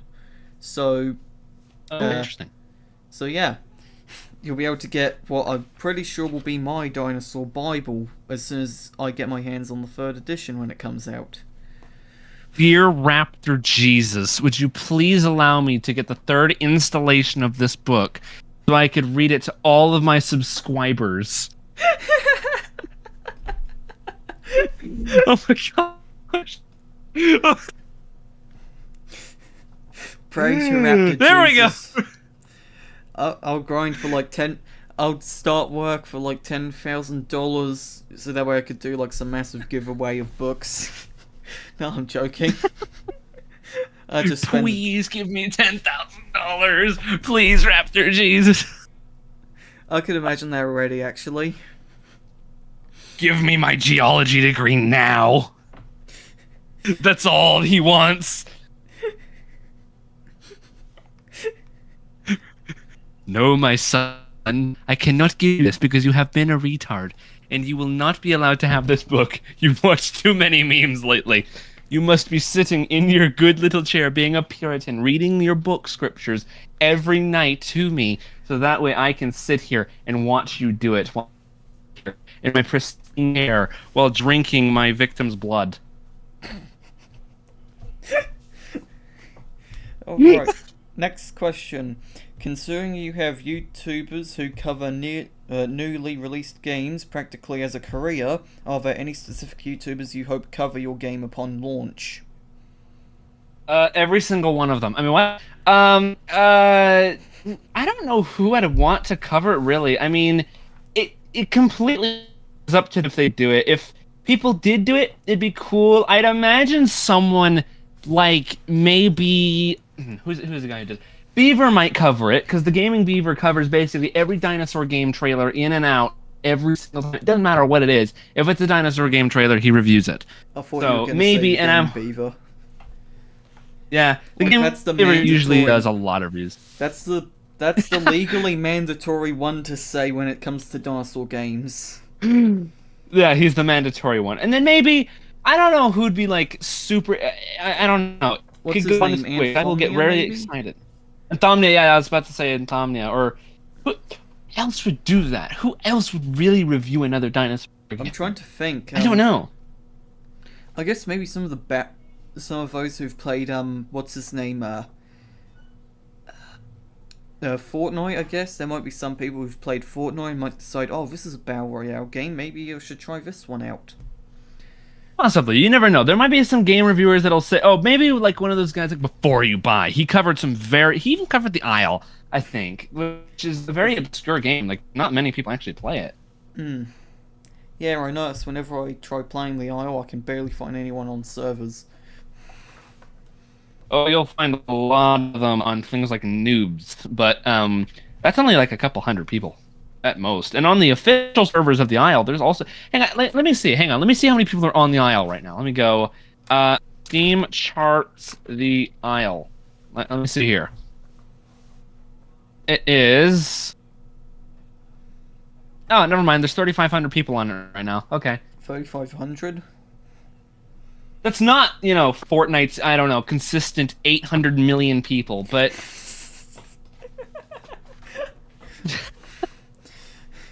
it's something. Well, Fortnite is a bit of a high bar for comparisons. That's a really high bar, It's only the most popular battle royale ever conceived. Well, hey... From this little... incredible how that game got so popular. The game started off as Fortnite Saved the World. Then when they made the Battle Royale game, that took off. And now look, development on Save the World is pretty much grinded to a halt. Or at least in terms of stuff. Oh, no, they completely stopped it. Yeah. Really, I think the only thing they've actually done for Save the World is add some other items here and there. Such as example, I've been playing it recently, as you might have noticed from the Stegosaurus video gameplay. But I remember they add some weapons set for Save the World recently, known as the Primal Weapons set, alongside a couple new... Oh, did they add the Primals to there? Yeah. Interesting. Yeah, I haven't really tried them out yet. I've made sure to get them all, or at least the ones that are out currently. So long. But yeah, as far as I know, I don't really know how good they are, or if they're just terrible. Like in VR. Okay, here we go. First one from Zach Marchant. Do you think Dryosaurus in Jurassic World Evolution 2 is cute? Let me look it up. I know the Isles one is adorable, but hang on, let me go. Jurassic World Evolution 2 Dryosaurus, please. Type human being. Okay, let's see. Dryosaurus. Thing is freaking hideous. No, I'm just kidding. It's adorable. Oh my gosh. He's crying his eyes out on you hearing that. It's hideous. Kill it. Kill it with fire. It's like that thing I said to you earlier of how I imagine the discovery of the Tasmanian devil went. Oh, look, Captain Cook. Ooh. Look what we found. By God, it looks so cute. I wonder what sort of cute noises it makes. This demonic Jesus Christ, screeching. James, shoot it. They did this thing too much gesture here. They did it too much. Because this thing, no, you made it look too cute for what this thing actually is. Does anybody actually know what Dryosaurus really is? Does anybody actually, on your stream, I dare you to Google what Dryosaurus actually is. Okay. Because I'll bet you no one knows. I am going to the ultimate online source. You can even use Wikipedia. I mean, granted, Wikipedia is not a great source, but I'm pretty sure it has. No, I'm using what's basically Wikipedia dedicated to dinosaurs. Now, where the fuck's Dinosaur Wikipedia? Now, where the fuck's Dryosaurus? Oh, you're at me. What? Oh, let's see here. On it, there's just one listed as Dreadnought. I wonder if they mean Dreadnoughtus. Dreadnoughtus is not. Sabaton's Dreadnought starts playing. I don't. Yeah, that's not a thought. I'll say that. Okay. The Encyclopedia of Dinosaurs lists it off as Systematics, Ornithopoda, Iguanodontia, Dryomorph, Dryosauridae. How big it is. It's not the cute little guy that you're going to see in games. It is freaking huge. It is bigger than a Velociraptor. Okay? If any of you think that a little Velociraptor's cute, this thing would eat it. Not really. I think it's primarily a herbivore, but You never know. Herbivores, I've seen a horse eat a bird before, so no promises. Welcome to nature, where stuff gets freaky. Stuff indeed gets freaky. Sometimes it's a little too freaky, where you gotta shield the kid's eyes. Okie dokie. Time for the ones from our good old friend Jack Horner. Oh no, here we go. Here, what has he got for me? Well, you can sort of skip over this one question first, sort of, or at least for the first part of it, of, is the game going to have microtransactions or DLCs of some kind? Ooh, so I remember you is saying weird. you're not into the microtransactions, but... Yeah, no, microtransactions, absolutely not. But DLCs, I don't know why people want DLCs, but fine. If I have had so many people ask for DLCs, I don't know why people want them so badly, but sure. Just I think the most popular one. I think one of the more popular one was like a bunch of people said, especially if you want to make more money from it.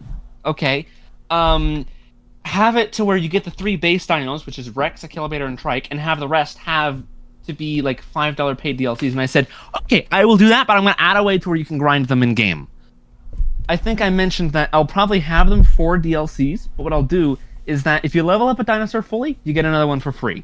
Or if you just level up a bunch of dinosaurs at the same time, you get a bunch of the tokens so you can go into a new one. Kind of like, what's a way of putting this?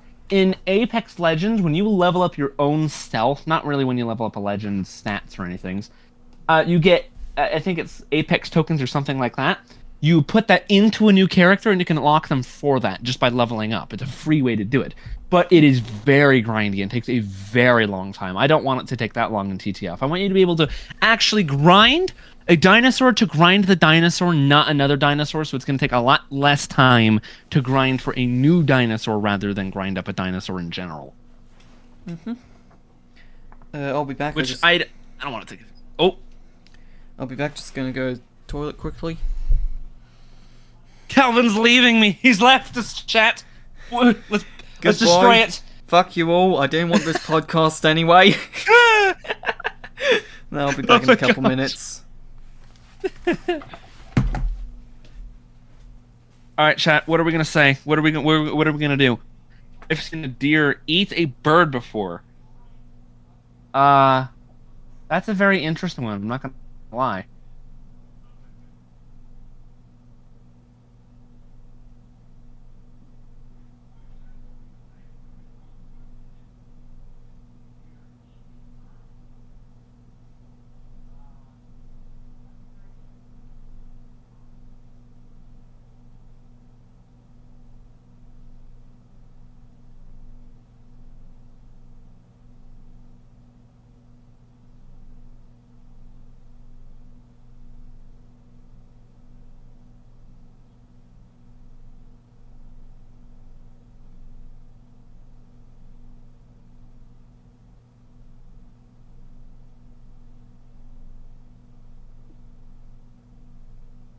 All right, people. Let's see. How can we blow up his Discord? Let's see.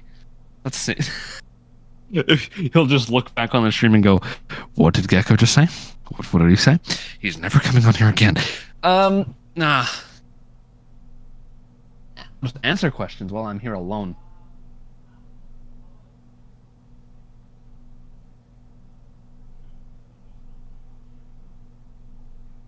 Dang, this noise. How much ping am I actually on? Oh, 200. Okay, that's why I might sound a little laggy on the streams. Let me see, how laggy am I on the streams? And let me turn this up so I can hear my freaking. That's why I have 200 ping and I'm lagging. I forgot we're on freaking Australian servers. Oh,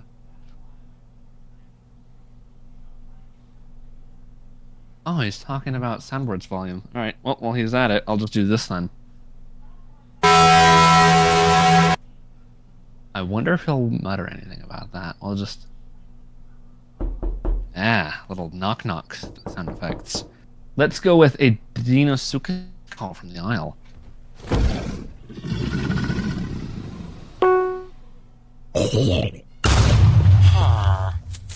Huh?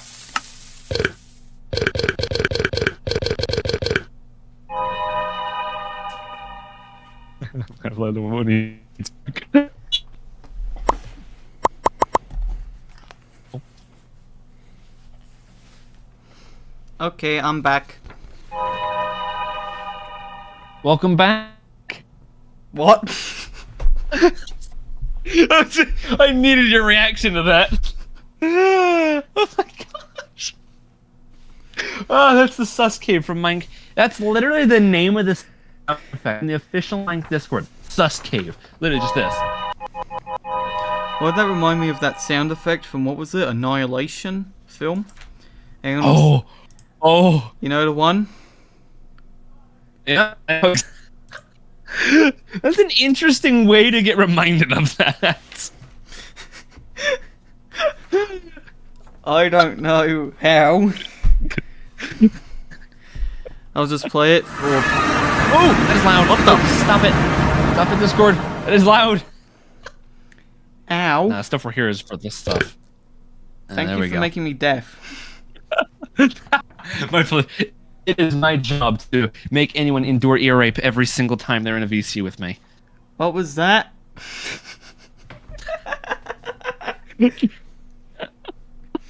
Okay, next question from good old Jack Horner. Will the game continue to be updated after release? Yes, it will. It starts in a beta. It obviously we want to go well into full. It's a never-ending cycle of being updated. It's not one of those campaigns, and that's it's always going to be updated. That's the main thing with it. And I want to make updates a little bit longer, maybe than like Fortnite, considering that's a AAA studio. But yeah, I don't want the meta to switch too much, but if it's in a worse state, I think I'd put out content sooner. That's my whole thing. If a meta is worse, I'd put out a little bit new content to get that out of the way a little bit sooner. How many developers are there? You're talking to them. So there's Scream does the dinosaurs, and I do everything else. That's it. That's the game right there. The coding, the environment stuff, the UI, the icons, the art, the trailers, the website stuff, the what is it? Legal stuff now, because of course games have to have legal stuff, because that's fun. Everybody loves their good old U.S. legal stuff. Like, but taxes. God, friggin' tax information. It seems like, give us your tax information now. Why the fuck? You cannot have Steam. You can't have a Steam store page until you've got all of your tax information put into Steam. So I want to make sure I've got like literally everything secured down so good that nobody will ever even touch that. Because if they do get my Steam account, not only will they be able to steal all my games, but also the time forgotten as a whole. So no, thank you. Do you play War Thunder? I think I already. Well, this is an easy answer. Yeah, I do play War Thunder. I don't love the game, but I do play it occasionally. I mean, I'm in jets, so missiles kind of exist. I don't like it, but I do play the game. That sounds like every War Thunder player ever. Yeah, and Ark. I hate it, but I also simultaneously hate. Yeah, that's it. That is every game in existence. I hate this game. It is so terrible. It is. Give me more. Give me the premiums. Ouch. Oh, that microphone got very interesting there for a second. Y'all get any more of those premium tanks? Oh, man. I need my M1, my delicious M1. I got that out of a crate, by the way. I got the M1 out of a crate, and it's like an 11-point-something BR rating, and I don't even play tanks. So, yeah, there's that. I just thought back to a meme I remember seeing. You know that whole thing of the cocaine found at the White House? And people were saying it's from Hunter? Yeah, and they don't know where it comes. There are, if you look at Hunter, literally. The fucking junkie they let in. But I love all the memes I remember seeing about it. Like one I remember seeing of, y'all get any more of them White House tours? Gosh. Dude, it's funny because if you literally sneezed while driving, they'd know. But if you're in literally the most secure place in the entire country, which probably has thousands of cameras literally everywhere, nah, they don't know who it was.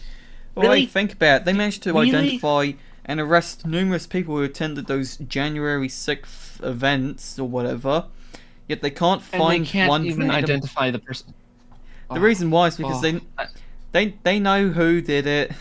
They just don't want to admit to it. They know because who it's did it, but they're not embarrassing. willing to play Blue's Clues with the internet. It's stupid, man. Talk about political bias. They indict Trump for American nothing. politics, man. Yet Hunter's done how many things? That's an interesting rabbit hole. That's a very interesting rabbit hole right there. Oh, you It's should so see deep one. and so mind-numbing. You should should never see- touch it. You should see one video. Hang on, I'll send it to you. It's a clip I saw of Hunter. Where it's pretty clear he's stoned as. Hang on, I'll see if I can find it. Okay, there we go. Hang on, I've Oh, got the come perfect meme. I don't remember. Oh, by the way, a Swede sent me this one. I'm gonna send here. Hang on, where is it? Yeah, there we are. We're Come perfect. on, where is it? Okay. I literally just had to scroll into one of my DMs, and we're here. Hang on, I'll send you the thing I found first. All right.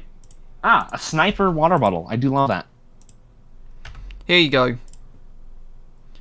Check this one out. Beautiful. He is stoned as. Let's take a little listen, shall we? Let's see. I know this guy. Let's see. Ah, video unavailable. This content What? copyrighted? It allowed me to see it. Are you? It's not letting me see. Oh, okay. It's not letting me see it in the little tab. Can I watch it on my browser? Ah, there we go. Hang on. Click on to. I guess click on and watch the live stream, and you can watch me watch it. I'm watching it right now, and the timestamp that you sent me to. Look at him. He's in one of his episodes. Me watching the pizza spin in the microwave at 3 a.m. Yeah, literally. That is exactly Holy it. This is. And he's flying. This is every and he's single flying. person. And he's flying. Hi.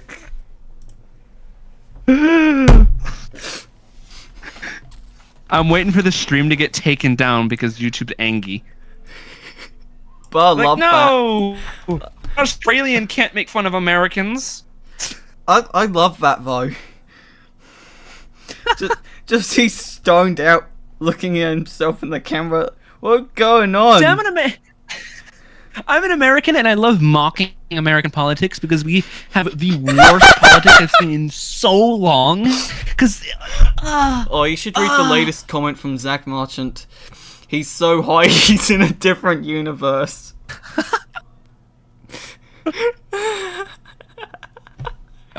he's playing what's that one game, Odyssey or something? Hang on, let me pull up the game. It's when no, hang on, I'm gonna send you. This is exactly what he's having. You can watch this on the stream. While he has that face on there, he is going through this. Let me show you. This is, yes, it's right there. It is. Cat Transcendence. Here we are. That's the meme I was looking for. Right there. That's the one. Oh yeah, I've seen this. Hunter in it. This is what he's doing right now. Wow, we've gotten to American politics from dinosaurs. Oh, yes. Yep, that cat be transcendent. He's so high. He's in a different universe. That's brilliant. He's so high, he's up there with the Red Baron. I love how it's playing Interstellar music in the background as well. It reminds me of when I went to true. went to the local theatre and watched, I think it was Across the Spider-Verse with my mum and sister. Sister wanted to go see it. And they asked... That movie was good. They asked me to give my thoughts on it, and I just said that some of the parts felt like I was watching what I expect the LSD trip of a Spider-Man fan to look like. Basically, I feel like the movie was really good. It's just in some part of the movie there was so much going on at once that I couldn't even focus on it. My mind was just racing. I was trying to keep up. Wow. It's like the people who were doing this had an attention span of freaking Sonic. Indeed. I don't understand how they were even seeing what happened. I'm worried. If Jack Horner was talking about War Thunder, what else is he talking about? You got me worried now. Well, let us see. Okay, what were we on? Playing War Thunder, and then we somehow got onto the topic of Hunter Biden and cocaine. How did we get... Cocaine bear. I think it was when I was joking around saying the premium tanks are like drugs. Anyway. Oh yeah, that's when we got on there. Will you be playing Ark Ascended? Will I be playing Ark Ascended? I actually answered that question in my newest video. Yes, I will be playing Ark Ascended. Yeah. I just hope, oh please fix the bugs. That's all I want is fixed bugs. If the game is playable, I'll be happy. That's all I want. Well, then I got stuck inside of a freaking rock. Well, guess we'll have to wait and see how it all goes. I mean, from what I heard, wasn't Ascended meant to be just a free update, but now they've repackaged it. Yeah, into a $50 deal. Because it's a very overly over the top engine update. Ah, impressive. We redid water. We are redoing some of the AI that we've meant to do for nearly a decade. We did a twee. Yeah, exactly. Granted, I feel like Ark Ascended would be a massive, massive project on its own. But really, even though the updated AI is really freaking cool, I'd rather have the non-updated AI and just Unreal Engine 5 upgrade in the first place without paying a penny. Like, I have to rebuy Ark and wait for all the DLCs to come out. Yeah, so... It only comes with the island. Really, it sounds to me like I'd much rather just stay with the original Ark. Survival Evolved, yeah. I mean, I'm kind of done with Survival Evolved for now, because I've finished the game so many times to the point I don't need to play it anymore. I've done everything, basically. I've beaten Docks. I remember being hooked on it for a bit, but it seems like after a while the effect just wears off.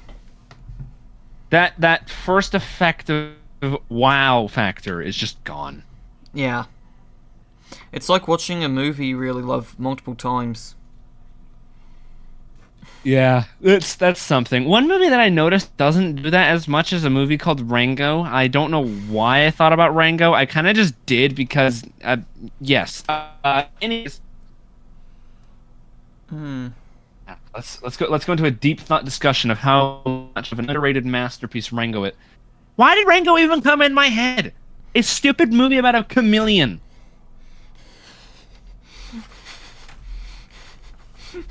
A chameleon, man. Chameleon. There's my brain. Okay. It's Johnny Depp. Is TTF a Steam-only game? At launch, yes. That's the plan at launch. But this is a very touchy one here, but I mean, I want to bring it to console. I do. Don't know how I'm going to do that, but I do. I really want to try and bring it to console and other platforms and all that. Just maximize the amount of people who can play the game in the first place. But at like the launch is where I want to keep it Steam only. Just the beta experience, where really that's when I want to fix everything. I want to make sure the game is really good before I put it on console, because obviously I know the game's gonna have problems, and I really want to iron it before I put it out there, obviously, to make sure the problems are minimized. But like every other game, of course, when you launch it, literally any game, it could be early access or even full release, there's going to be problems. Every single time there's going to be problems. Yeah, there you go. Yes, Rango is lit. I agree. Sound like Rango is pretty legendary. Up. That really sounded like I was about to throw up. For a second, I thought you were just going to go like multiple different tones. No, I can go from deep voice dude to basically for some reason. I'm not sure why. I can go in a wide, very disgusting. It terrifies I terrify myself being able to straight up go on Call of Duty and people are screaming slurs at me, and I'm just screaming back at them.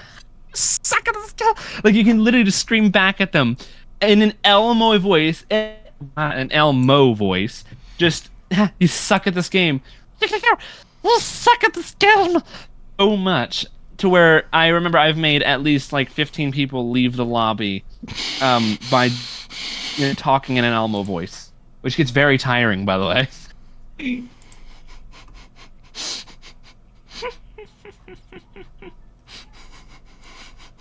I don't know why I revealed that. What is TTF? Hey, we got a new person in here. It's a dinosaur game.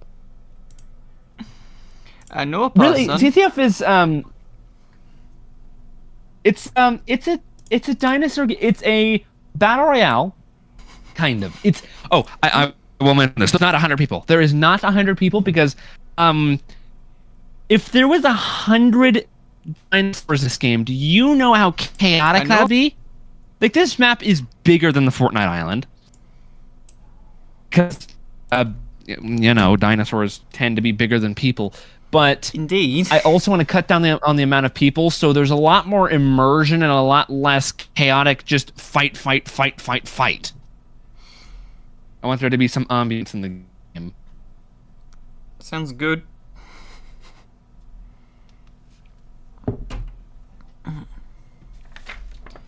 And this I literally just see the cat video. Okay, the final thought. The final question from good old Jack Horner. Jack Horner. Thoughts on Ark right now? Thoughts on Ark? It sucks. The game was completely ruined with Fjordur. Gen 2 was a bash in the face for PvP, and then they put in Fjordur.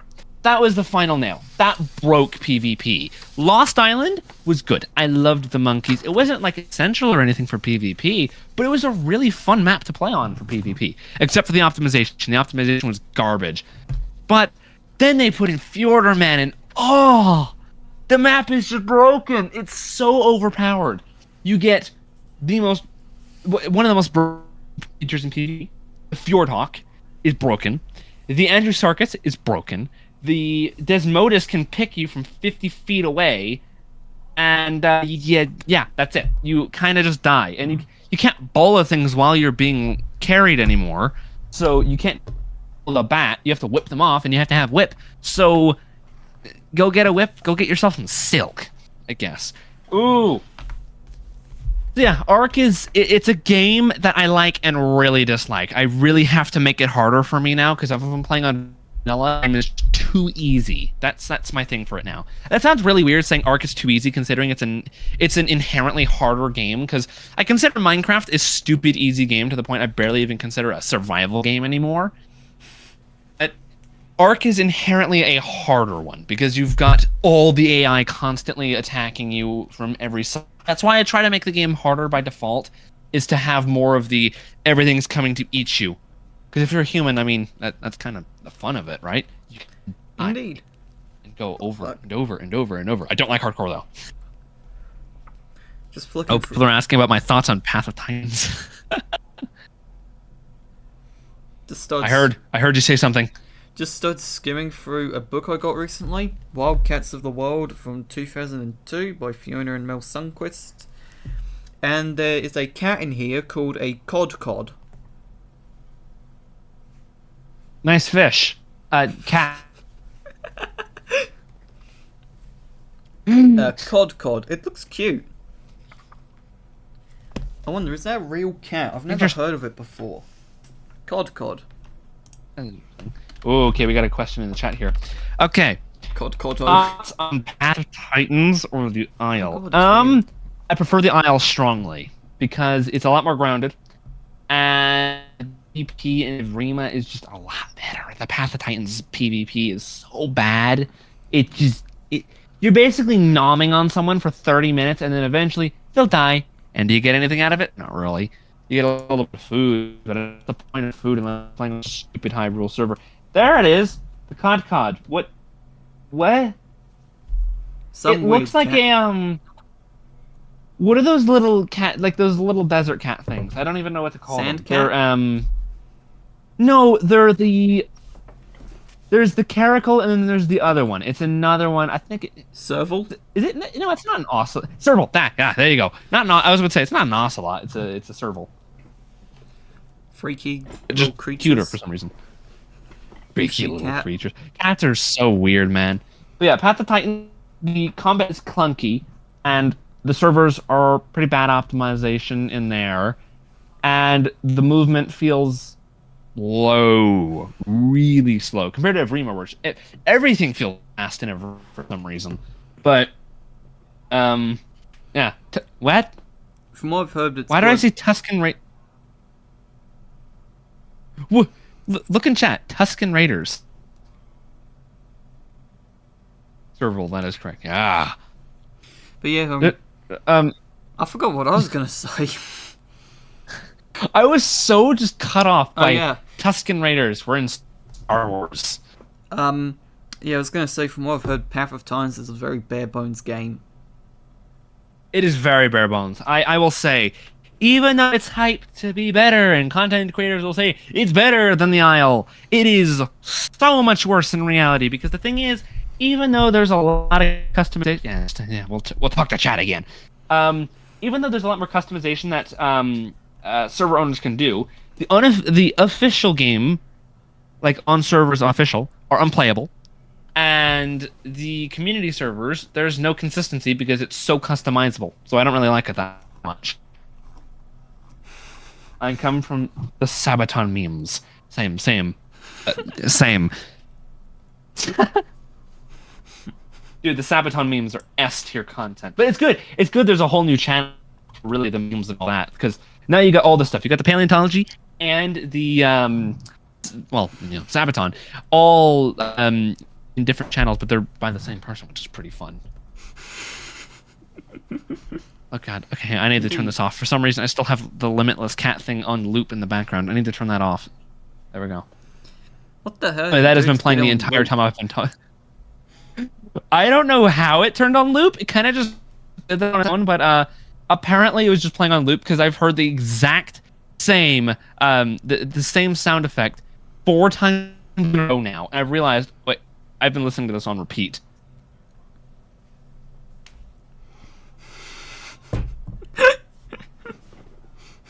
Amazing.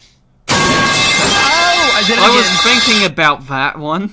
This is like, what, the second time I've been hit with the mail pipe meme. That's 2 times now. It reminds me of once when I got an email. Whoops. Reminds me of once when I got an Uh-oh. email from my sister via my mom's email, but I could tell it was from my sister. So I just sent her back a picture of Matt Walsh with the caption, "Matt Walsh jump scare," because she doesn't like Matt Walsh. Matt Walsh, Matt Walsh. jump scare. You've been scared by my epicness beard. Now, what do you think a woman is? You've been destroyed with based facts and logic. Oh wait, I stole that from Shapiro. Ben Shapiro jump scare. What is this jump scares? It's just, they're so silly, man. I don't understand it. There's just these little You've been scared. What is a woman? Got a couple other questions. Mufasa 2019 versus Shere Khan 2016 Jungle Book. Freaking Shere Khan solo. I mean, what?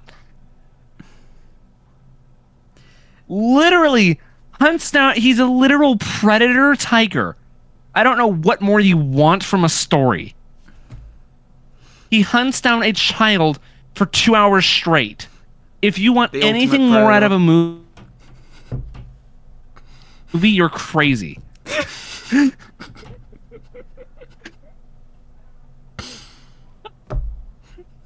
Oh my gosh.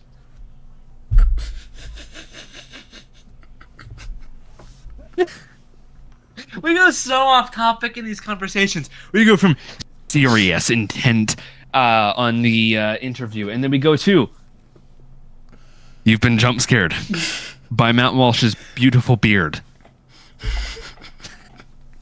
And that To cocaine, to War Thunder. Yeah. But yeah, for me at least, Mufasa versus Shere Khan. Did Mufasa even do anything besides die? Die. He set up plot for other cat to kill other cat, to stand on big rock and scream at other cat, and now he big cat, and then he orders them not to kill other things because cat rules. There must be Cats democracy. are the most carnivorous of the carnivorans. What the fuck are they meant to eat?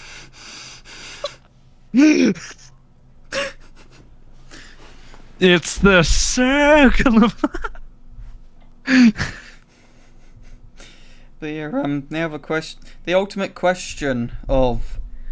What the fuck is a woman?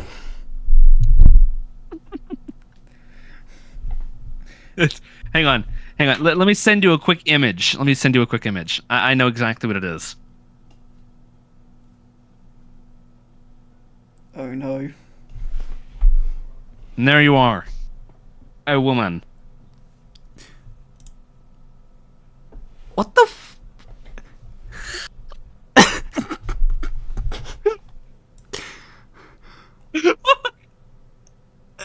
Is this some AI? Is this what happens when you type in Spider-Man into an AI generator? This is what happens when you type in man spider into Google. So we have Spider-Man and now Man Spider, like if how we have Batman and Man Bat. Yep. Now we've got some better stuff here. We got this beautiful image. Oh no.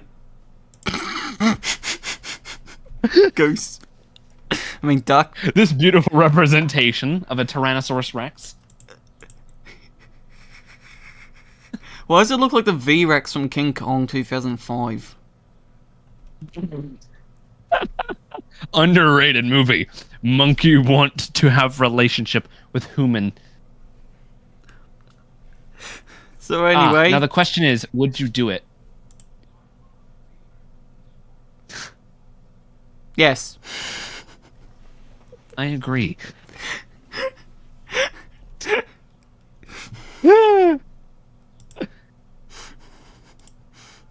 Is it possible to unlearn? Nah, that's our variation. You cannot unlearn that. You are now scarred for life. You must pay me 60 cents in order to undo that. $10,000 for the recipe for an sea juice. I'm scary. Yes, 100%.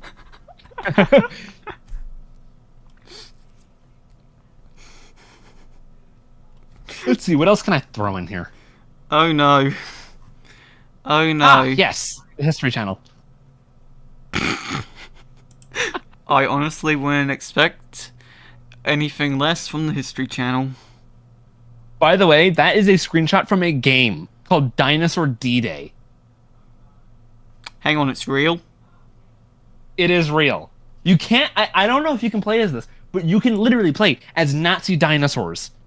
And you can literally, as a Dilophosaurus, go around, pick up ghosts and throw them at people and instantly kill them. Alright, everyone in the live chat right now, say yes if you want me to play Dinosaur D-Day for YouTube. Yes, I will introduce you to Dinosaur D-Day. It was like $1 recent. How much did they up the price to? They had to up the price. Just a tad. Hang on. I need to pay for it. Apparently. It's $10? Are you kidding me? Okay, fuck that. It is $10? What? That has no right to be $10. This game is ancient. Oh, here's mine. They'll never know we give no warning. Do it. Oh god. I shouldn't have said that. Why do I feel like I'm in for a terrible experience playing the game? Oh, you're in for a very bad experience. I played Oakwood, so... Okay, so you played Oak. I played it too. It was I interesting. didn't mind that. I didn't mind Oakwood. Yes, with the screeching raptors. I feel like they could have lengthened it a bit and, not have used such generic designs. But Jurassic Park. Yeah. But besides that, I didn't mind the game overall. But yeah. Ooh! Everyone Found a really start interesting chanting. picture. Someone just said in the chat, start chanting to do it. Invite me. I will personally kill you with my incredibly skillful compy that has a grenade attached to its back and instantly blows up and kills itself in the process. We shall fight the Americans for the Führer, Heil Hitler. Why do I feel like that's going to be taken out of context now? He's a Nazi. He's a Nazi. Cancel him on Twitter. Come on, all the freaking American liberals, go after him. The Australian man making a joke, kill him. He will die for his prothonical sins. In your opinion, which is faster, Albertosaurus or Gorgosaurus? That's a question that I was asked. I think it's for both of us. From one of the fairly slender, speedy animals. I'd say probably like Alberto. It had a much slimmer design than Gorgo. Gorgo was more of a normal-looking Tyrannosaur, but it's a Tyrannosauridae, but it's an Albertosaurinae, so it's a Tyrannosaurid, but it's not in the same branch as freaking T-Rex, so it doesn't look exactly like it. But aren't the Albertosaurines meant to be much more slender than the Tyrannosaurines? They are slender. They are way more slender. But Gorgo looks... It is... I don't know if they're around the same size, but I think Gorgo was a lot more thicker built than we thought it was at first. I'm just going to randomly Google it. Albertosaurus versus Gorgosaurus. Let's see what stupid stuff pops up here. You need to type in speed because you're going to get that really low quality YouTube video with somebody with a 2014 microphone literally sounding like Gollum himself, and he's going to be telling you about how Gorgosaurus is so much cooler. I've got something from Mega Dinosaurs from 2018. Definitely a great reference. Good old Mega Dinosaurs. Why do I feel like Tyrannotherium's going to be pissed off by me saying that? It's a joke. Okay, can you cross some random article titled everythingdinosaur.com? It's a blog. What do they have here on size? Speed. I'm just Control F. Speed. Nothing. Run. Faster. Okay, something. Okay, here's something on Gorgosaurus. Faster and slightly more nimble when compared to the biggest Albertosaurus dinosaurs. Nimble? That thing got a huge upside recently. Do they list sources? No. Of course not. Because why do you need a source? No. You don't need sources. You need where's that clip from that one game of oh yeah, how would you prove it with source? My source is I made it up. That's about everything on the internet. You know what, let's see what Mega Dinosaurs had to say. Hang on, I'm here. Please let me know when the accuracy is very. I put way too much butter on this. Oh. Dies from massive blood loss. Nice advertisement. Well, sometimes the smaller guy wins. Verdict. Despite the outcome. This is, of course, the most high-quality gameplay. 70% of the time, I reckon Albertosaurus would win. Merchandise plugs. He reckons Albertosaurus would win 70% of the time. Oh, no kidding. It's not like it's like, I don't know, like a quarter bit bigger. Do you know what's one thing I love about these videos? They state the percentage. Oh, it's this guy. Oh, it's this guy. No.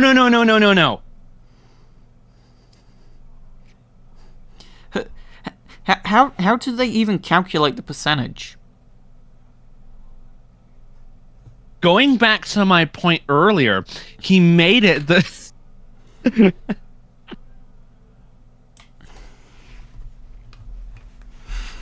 seriously though, like, you're gonna do, I have these percentages for extinct dinosaurs. And for everyone who's gonna say, nah, no. You say extinct dinosaurs as if they're still dinosaurs. Dinosaurs are extinct. No! Look outside your house, stupid. They literally fly around. Burb. You probably ate one today. Burb. Yep. No, seriously though, like the vast majority, I'll bet you probably ate it because you probably ate something chicken. I had chicken today. I love the ridiculous videos you get on the internet when it comes to dinosaurs. Oh, I do too. Ooh, I do too. I love laughing at them. The scary part is, these people get tons of views. And not only that, they think they're right. Or at least pretend like they're right. Okay, actually, no, I'm convinced they have to pretend they're actually right, because there's no way they think that. And that's the thing I find kind of sad about it, right? Some of these channels, right, they're making like thousands of dollars off of YouTube as a result of all these views. You couldn't invest that in like getting at least a couple reference works, like proper reference works, No. Not just Wikipedia. No, you can do that for free as well. You don't even need money to do that. I mean, there's tons of websites like ResearchGate where you can scroll through all these scientific papers. No, you can't do that. Make the content now. Yes, why bother That's their researching style. it? Why bother researching it when you can just make it all up? I saw this one channel. Tyrannosaurus Rex had 2 tons of bite force, while Giga had 22 tons of bite force. What? What? I saw one with somebody said that Spinosaurus could bite down at a force of 50,000 pounds. What? I think they might be confusing it with Megalodon. Yeah. Literally. Like, oh, yeah. hang on. There's this one dude. Like, Plock You. I don't know if you know if he does Plock You, dinosaurs yeah. and I know. I about made a him. video on him one time. Oh. Man. I don't know if you've seen his worst of the worst videos. Man. He thinks that a Spinosaurus could slap you at literal tons and tons and tons of force. I remember actually you know, those little theropod arms. I remember for that, what was it, Spinosaurus vs. T-Rex video I made? I actually contacted David Hone. I emailed Did you really? I emailed him asking a couple questions, and one of them was about Plocute saying of how Spinosaurus's arms could break T-Rex's skull with a single Not even swipe. close. And he said that there's been no preserved Spinosaur arms found, and that in actuality it would be like the equivalent of saying that a lion's paw could break a buffalo skull. Yeah, like the thing is, one, no, not even close would be able to actually reach that amount of force. Because remember, gravity goes against that. So it's going to push against you swiping that hard. So automatically, because we're smaller, right? Yeah. It's going to hit with a ton of force because it's big and it's got a bunch of muscle in its arm. But that's also because our arms are very, like, mobile. They're very movable. We've got these sockets that are these bone sockets that are very mobile compared to something like Spinosaurus. Which its arms would be very immobile, actually, if it had arms like how we think it did. Then it would have to, and we might even know if it actually faces more backward instead of forward and hang down a little bit more because it's more aquatic. But even then, now we got studies saying it's even less aquatic than we thought it was before. So what is it really? We'll never know because there's only a handful of little things we have on Spinosaurus that aren't the holotype.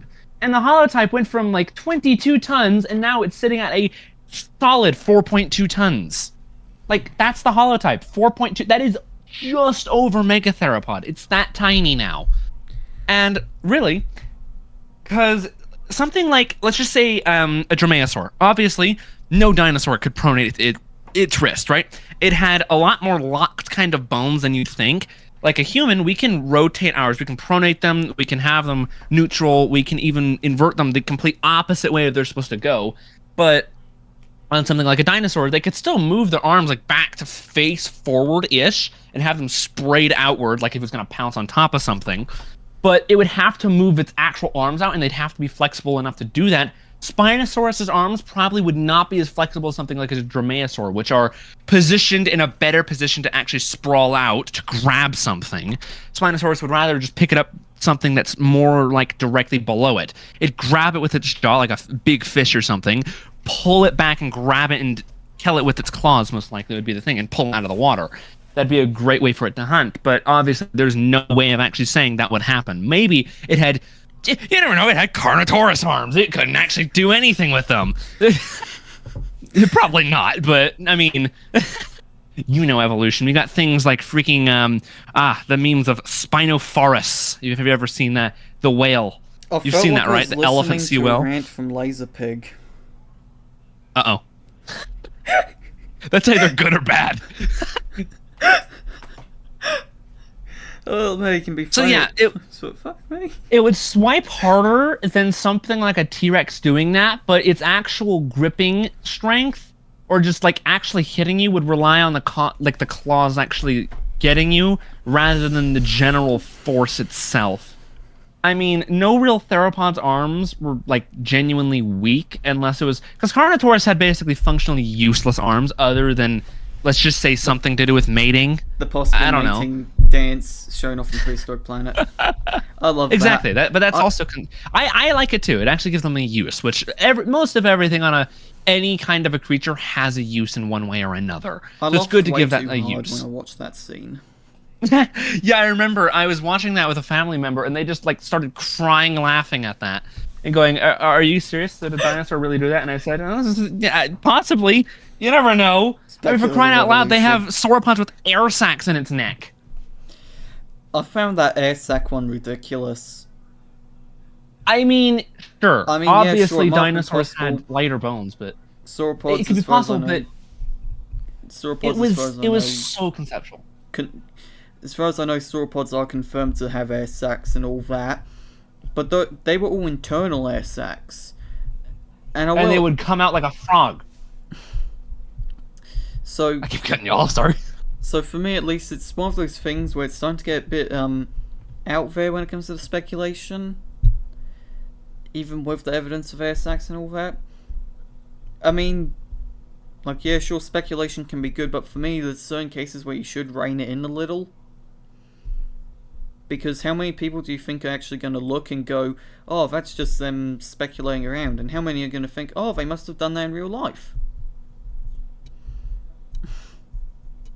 Yeah, because I mean, it's a documentary. It's not Jurassic Park where you're going to have some people who go, okay, it's a movie. But this is an actual documentary, and they're putting in a lot of conceptual things. I mean, with the Carnotaurus arms, I can understand it being a conceptual work and possibly being real.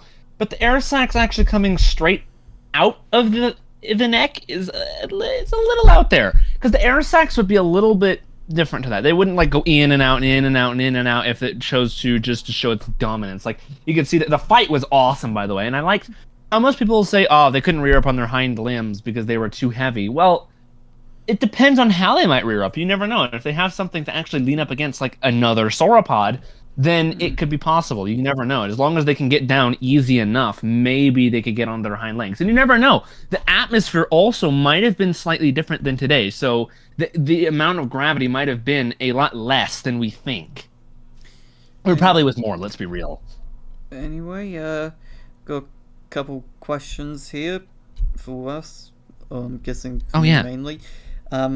Did you watch the video Mega Dinosaurs did? A video of there is a dinosaur that could kill a T-Rex, and that is a Nanotyrannus. I even did a rant reaction of it. Hold up, he said a what? A nan... Oh my god! Are you kidding me? A Nanotyrannus. It's in the name, Nano. Hang on. I'll Google it.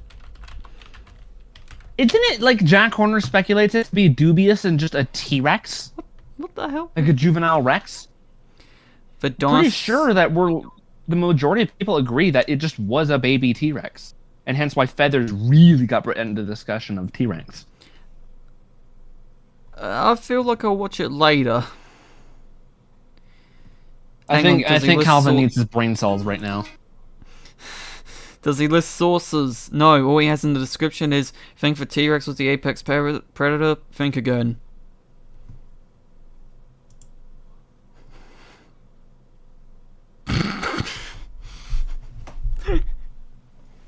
Oh boy. Okay. I just looked at your screen and wow, there's 65. Ah, that lovely movie that exists. That everyone must have loved. I remember where I went, there was barely anyone turned up to see it.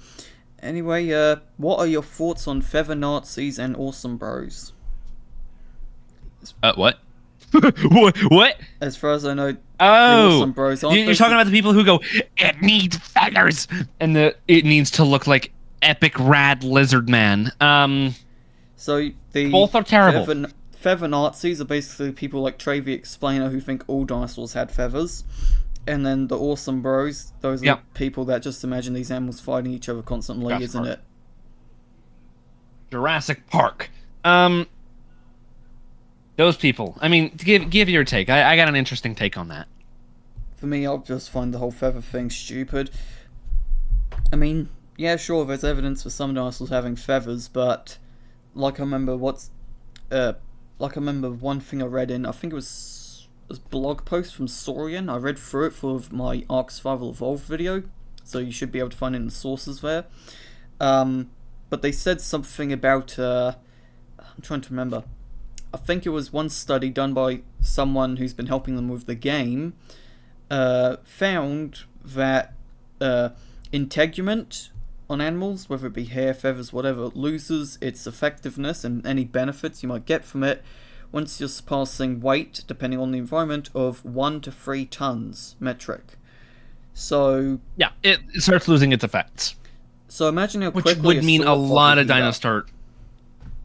So the thing is that if it's a smaller dinosaur, like something like a dromaeosaur, for instance, those, like, we basically know all dromaeosaurs had them. And I don't know exactly how heavy Utahraptor was, but we know it was heavily coated in feathers. We know it was. But something like Tyrannosaurus Rex itself, why would it need that? It lived in an environment where you would not need feathers. And maybe the juveniles would use it as camouflage. Could do the same thing with scales, really. I guess the feathers might help with grass. But I do like the juveniles having that, and then maybe the adults having a little bit of fuzz, because the Tyrannosaur family definitely did have a lot of feathers in them, because Tyrannosaurus is a very extreme example of a Tyrannosaur. The majority of Tyrannosaurs are actually very small. So it's extremely impressive. Like, it's actually, a lot of people use crap on Rex for being like the theropod. It's so basic and boring. It's actually one of the most specialized predators we've ever seen. And it's a massive mainly because we've got so many. Yeah, especially in its own kind. It is so big in its own family tree that it is completely different than every other family member it has, because it had probably the best eyesight, best senses. It was probably one of the smartest dinosaurs. It was the largest theropod we know of currently. It had the strongest bite force of any terrestrial carnivore in history. And it could also turn twice as fast as any other thing in its weight class. That's how specialized this thing was. Indeed. As for the Awesome Bros, Lizard. The people who just imagine these things fighting all the time, the reality is these animals were just animals. Equally as stupid. Adding feathers to everything is stupid, but then you've got people who think animals are like Jurassic Fight Club and every other little movie where they literally are constantly eating each other alive for no reason. Okay, here we go, a couple other things. I keep cutting you off, sorry. I keep cutting you off, mate. Where do I sign up? Yes. I don't like the idea of sauropods having the air sacs in Prehistoric Planet. Maybe with dinosaurs that are more closely related to birds, yes, but sauropods, hell no. I can find that understandable. I mean, you do have birds with air sacs in the modern days, like, what's it called? The greater sage grouse, I believe it is. I mean, to be fair, air sacs that look like to birds. Prehistoric Planet's credit, sauropods are saurischians, so they aren't as far from birds as people think. Yeah. But then again, I mean, granted, they were enormous, but birds don't use them for weight. They use them for mating. That's it. That's really the only reason you're going to see a bird with it. Yeah. Personally, for me, when it comes to dinosaurs and like sexual display, I imagine ones like, what's it called, T-Rex, and the sauropods and all that, I just imagine them being brightly coloured for the males. Yeah. Like the majority of creatures. Hmm. A lion has a predominantly huge feature. It's mane. Yeah. That's what it has. And if it can get darker or lighter depending on some... I don't remember the exact science on behind why it gets darker or lighter, but... I actually read through, a couple books I think have on cats. I read through them, and they said there was a study in 2002, I think it was. Is it a higher testosterone male has a deeper colored mane? Yeah, the study used, I believe it was life-size dummy lions with interchangeable manes.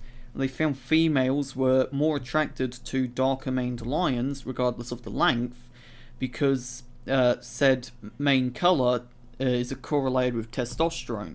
The more testosterone, the darker the mane. You heard it here, folks. If you have brown hair, you're more of a man than anyone else, and you're more attractive than anyone... I mean, what? I always thought blondes were gay. Blonde men. Oh my gosh! You just insulted every German in the entire world.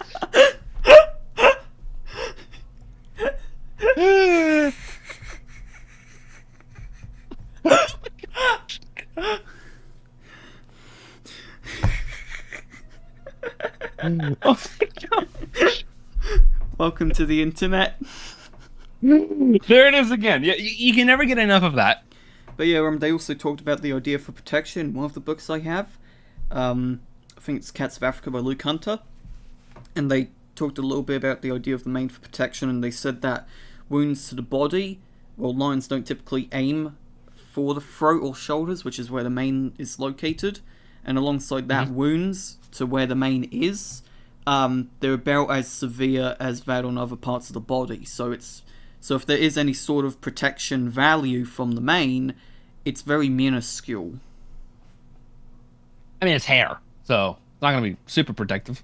Yeah, really, you'd be better off with something like, I don't know, some sort of suit of keratin. We're playing Ark, baby. I could imagine that now, an armored up lion with keratin. A creature of the future made from pieces of the past. Ladies and gentlemen, this is unlike anything else you've ever seen before. Lion from the North starts It is a lion wearing bugskin, basically. This is keratin, not really chitin, but let's see. It's single-handedly stripped off a rhino horn and is now wearing it. You think poachers are bad? Nah, you got lions now. Yeah. I love that blade. What was it? Herbivorous predators.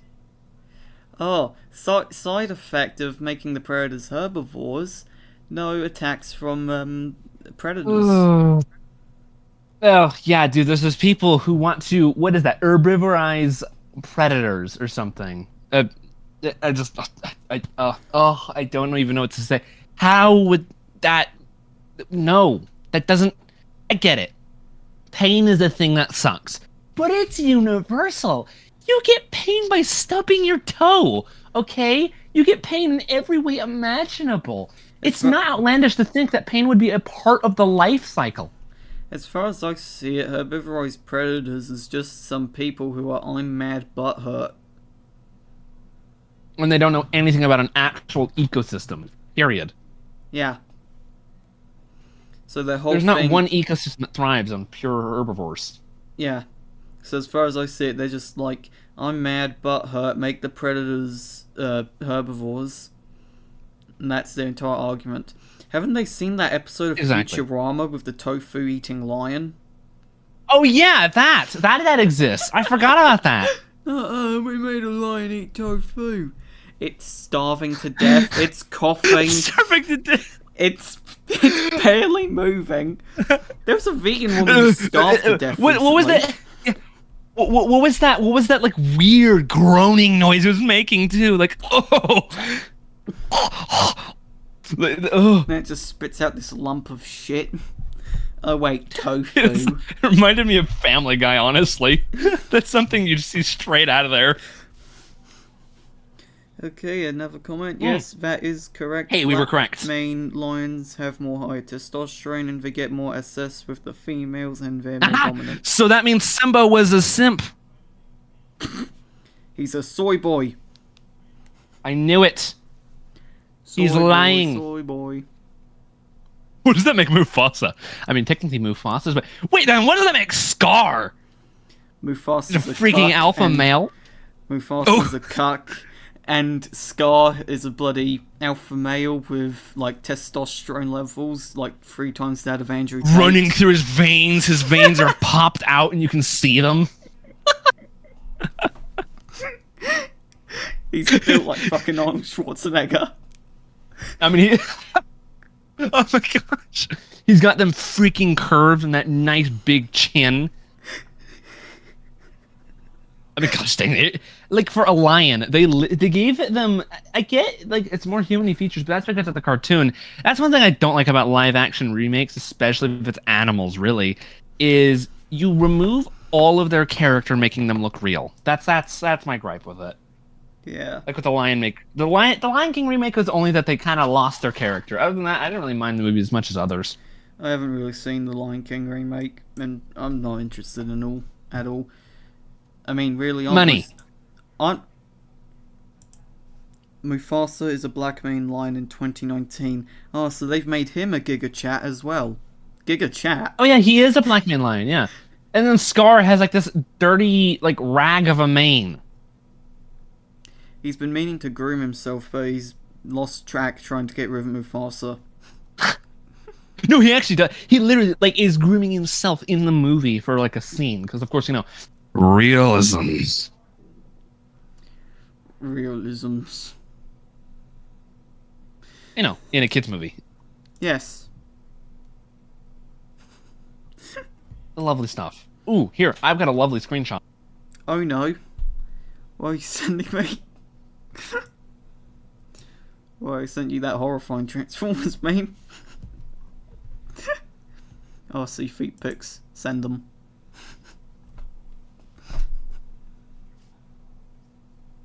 Oh, dude, I could literally send you feet pics of Rex. Hang on, let me go in here. What? So, you want to see a little glitch? Okay, so originally when because Rex has gone through 17 stages of models now. Yes, we've been making Rex for over a year. Although Trike took us maybe a month and a half. Yeah. That's kind of sad. I mean, granted, we were learning as we were going, really. But here's an image of what happened to Rex one time when we opened ZBrush. This is the most lovely image you will ever see. This is Tyrannosaurus Rex. Phanosaurus Rex. Mm-hmm. And the original dev streams, which I think are unlisted because it's such old stuff now that I don't even want anyone knowing that existed. Stream was also working on Rex, and it was purple, and everyone said Thanos Rex, Thanos Rex, Thanos Rex in chat. That's all you saw was Thanos Rex. Take it as you will, either a compliment or a complete and total insult. Thanos Rex. Knowing the internet, it's probably both. Scar in 2019 looks like Mr. T from the Mapugo Coalition in South Africa, who is the meanest lion. Yes! Here we go. Alright, and then we'll start... Now that we got through the interview, I'll start sending memes. Someone clearly didn't think this through. My... Oh my gosh!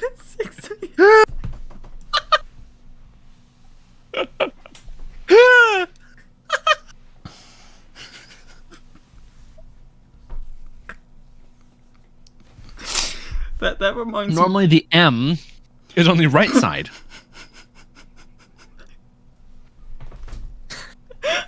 That reminds me of that Transformers meme I sent you last night. Yep, it's on that level right there. Oh my Hang on, I'll see gosh! if I can Ooh, find we the touched on chat. Megalania. I'll see if I can find We touched the on chat. Megalania earlier. Here we are. There's a lizard. Yeah, just hang on. The chat must see the meme. The caller will speak only to you. What is it? I'm over here stroking my dick. I got lotion on my dick. Ooh, that's an image. Why did I just get sent this? Oh. Here, I'll just filter this through to you, shall I? Here we go.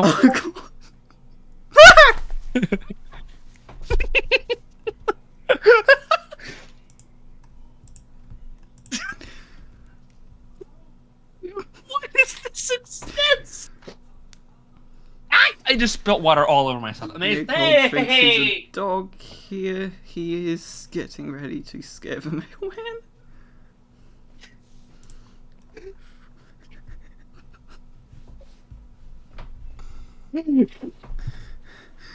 I feel like I'm definitely going to edit this podcast down for funny moments compilation. Oh yeah, there's gonna be some stuff in here. We're gonna have to gut this thing like a fish in order to find that. Because how long have we been doing this podcast now? Let's take a look. See. 11 and now it's 1:42. So that's what, over 3.5 hours? Yep. No, 2.5. 2.5 hours. Ah, lovely extensions. What they did, Get McQueen. this picture of Lightning McQueen off my screen, for fuck's sake. I keep scrolling up to remove it, but it keeps getting worse because I remember all the cursed images you sent me. Oh my god. I'm I've got another one here. Hang on. Thanos Rex. Here, I have another one that I also just got sent for some. No. Oh! You were talking about toes earlier, weren't you? Here we are.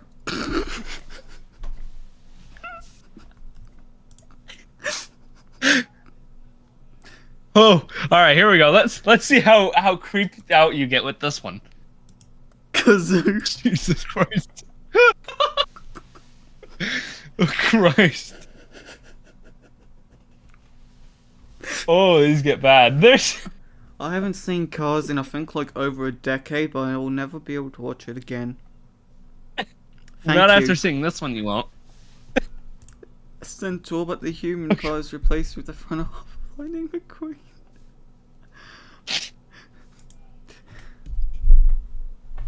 What the fuck is okay, I'm not sending that one because you're streaming. I'm not sending that.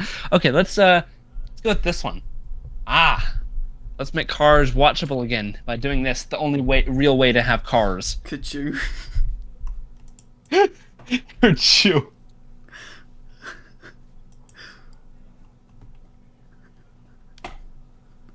What the hell?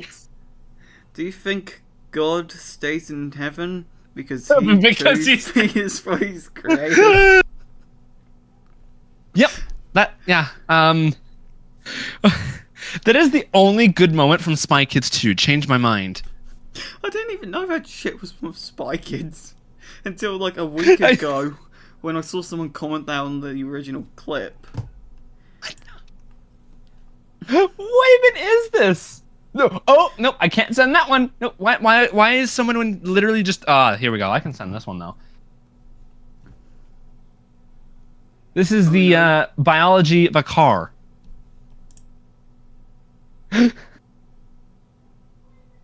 This is an image you will never need to see again. I wonder what chat's saying right now. I haven't looked in chat in a little bit. Let's see. What's chat saying? Nick Legs. Nick Legs. What are your thoughts on Beavis and Butthead? I have never seen it, but I did see a clip of them finding out what white privilege is, and then they steal a police car and crash it. I love it. I love that clip.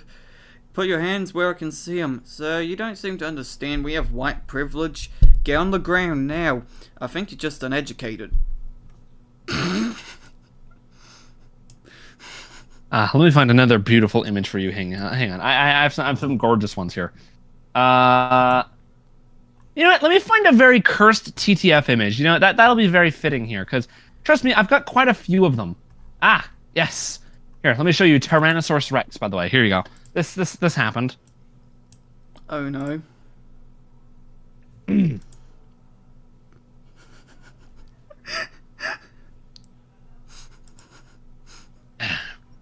I'm not sure really what to think of that one. Trust me, I've got some very interesting ones on here for some reason. Oh, yeah, I'm very glad you weren't there for that stream. That one was fascinating. Oh no. You should have seen my... Oh, you should have been there in the stream. In my Discord, basically got blown up by this meme. It still persists to this day being sent in here. Oh, here. Well, I'll just send you it as a sticker. Hang on, here we go. There it is. No, but just... It plagues my Discord. Well, you should hop into the Blaze Sabaton Random Images Discord. There's bloody, people keep Oh, am I not in it? keep spamming this image of, I think it's Joachim, where he's just, like, up close near the camera, and I've dubbed it the live Joachim reaction, and it's been used ever since in the Discord. Let me go to your chat. Hang on. Do you have actually, like, in your, about? Hang on, let me check here. Sabaton Discord. Ah, there it is. I was looking literally every... there we go. The last link that I used didn't work. So, there we are. Now I'm here. Oh! How many people are in here? 21 and 100... Wow, you... I think close How are to there more people in here than 150. mine? There are more people in a Sabaton memes Discord than my entire Discord altogether. The power of power metal. Exactly. Non-American guns enthusiast. Okay. Better look at that French trench. French trench. Yeah,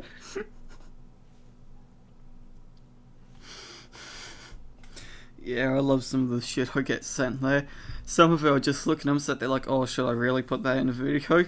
Because someone just sat back thinking, I think they'll get the channel striked. But at the same time, I'm just sat back with some of them like, might as well see. Yeah. Why wouldn't you? Wait, I mean, I is the love Discord one I actually being got sent. accurate? I think it was, This slightly worries me. The German Empire said welcome to me. That's slightly worrying. Oh my god. No, but I'm not German either. Hello, my name is Hans. Oh my gosh. I take Jules to camp. Oh, hang on. I've got one that I cannot have you watch on stream or you will get canceled in 1, 2, 3, go. Because you like history, right? Oh, too much better. Oh, too much better. Oh no. Look, I literally just want a pure butter. Oh, put too much butter on that bite. Okay. Let's send this one here. Hang on. What have you sent? I have it. Yeah, you might want to mute this one for the stream. You might. Oh wait. Let's see. You might want to mute this one because this one's a little graphic. It's not graphic, but it is historical. That's all I say. That's all I say. I think I have it under experience pain. This one was sent to me by Charlie. If anybody in this entire room knows who he is, you'll know exactly what you're in for. Where is it? I am looking. Oh, found it. I've turned down the volume. Very good. Because it is called Experience Pain. Don't know if you've seen this one, but as a fellow history enthusiast, I'd imagine that you would know this one. Because it seems to be everywhere. I just got messaged again by the German Empire. I'm scared. It's as long as there's no one named Adolphus in there, that'll be perfectly fine. Don't give them ideas. Fair enough. There it is. All right. Might want to be careful with that one. It's a bit loud as well. Just a warning.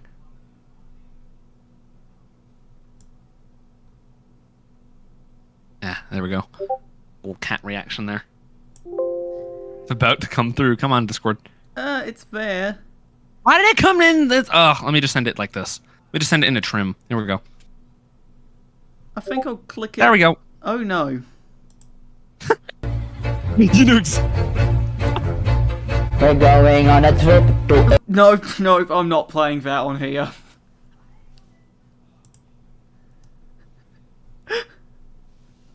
I know where that's going already.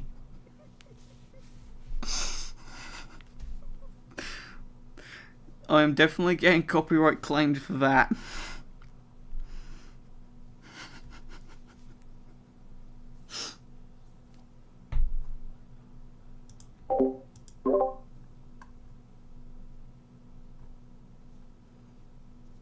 So I muted. Are you entertained? I watched like the first 5 seconds. I knew where it was going already. I'll just save that for later. Trust me, it's a musical number. That's all I'll tell you. Communism. The classic. What does that say? It's too pixelated. Oh, you can't read. Hang on, let me read this to you. It says the classic Russian game. Classic Russian game.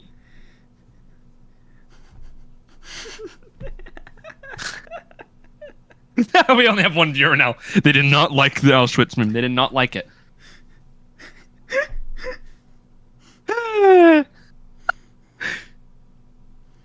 Ooh! Okay. I found a very beautiful image of Barney again. It's a brand new one. I don't even remember this one existing. There he is. Beautiful artwork, as always. Is this like meant to be like retro brownie or something? I have no idea. I don't ask me.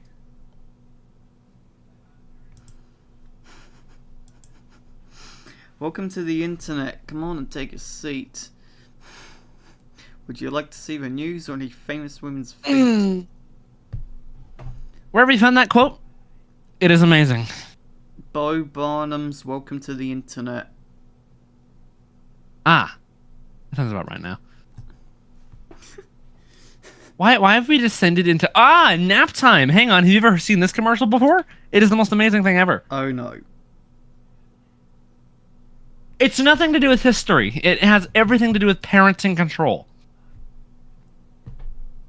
Why do I feel like this is Discord. horrifying? It's not horrifying, it's just, I need to see this in real time here. Let me turn on the stream so I can actually hear what your reaction is. Is it copyrighted? No. Plus, we're on a live stream. I don't think we can get copyrighted on here. There is a solution. Introducing Nap Time. The Yep. Nap time, just latest most effect gently for 8 to 12 seconds and presto, no more tantrum. Oh, no, the ending. It's banned in the following countries. Proceeds to list every single one on the planet. Nap time? Thanks, nap time. Nap time, when they just won't shut up. Nap time is not legal in the following states. What am I even... What? Why is there a family clip in my DMs? A Family Guy clip, I mean. Let me see here.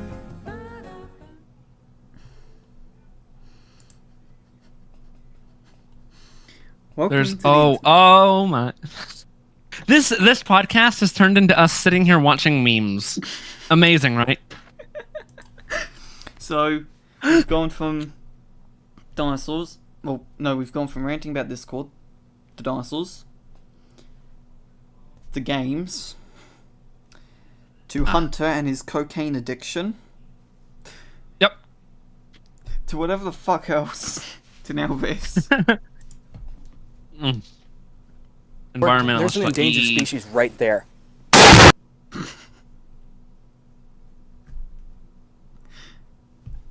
Anyway, how many viewers are there currently on this? 1. Yep. We've been going for like nearly 4 hours. I think. Yes. I think we're good to wrap it up then. Yeah, it's starting to get bored a bit. Like half an hour ago, answered all the questions. I think everyone. We got through everything, and we literally sitting here talking. We're not even playing a game. No, we're just sitting here. Ooh, okay. Scream just sent me the most lovely meme I've ever seen. Okay. Wow, that is awesomely terrible. Next time we do some live streams, should just do like gaming. See if we get any followers. Yeah, we'll gain 1 billion subs off of it. We'll go play Minecraft for 4.5 hours. I was gonna say, if you have Save the World account, we could play that.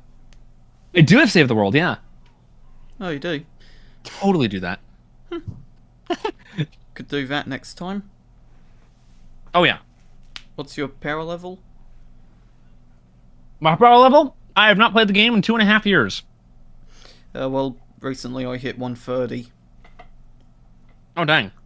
Yeah. I'm probably like 5. I don't know. But I shall help you, young one. Grind through the game. Give me my gold guns now. Yeah, I can imagine they're already 130s, 130s. Give me. Gimme. Oh my gosh. Anyway, thanks for being on the stream. First episode of the podcast. See who I get on next. Oh yes, and thank you for inviting. You're welcome. Hopefully the game ends up being successful, and that's all I can say. See ya. Oh, thank you. And see everyone watching, or one person watching. Goodbye to all of you. The one individual. He held on throughout the entire stream, or at least whenever he started It's watching. Jack Horner watch. Just how I will bet you Jack Horner pops in the stream at like the last second. I am willing to bet. Hello, Jack, sir. if you are watching, if you're still watching right now, I want you to chat in the chat literally right now. I want you to do it right now. Are we just trying to... Oh my god.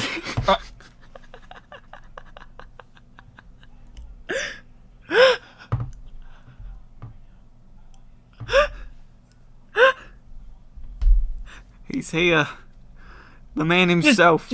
It's unreal. The T-Rex scavenger guy and borderline pedo. It is Jack Horner himself. And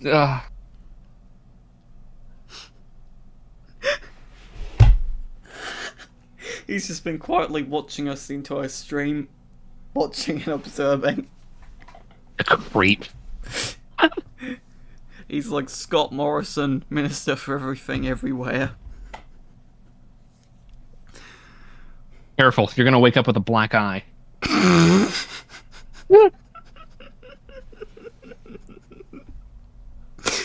Will I even wake up at all?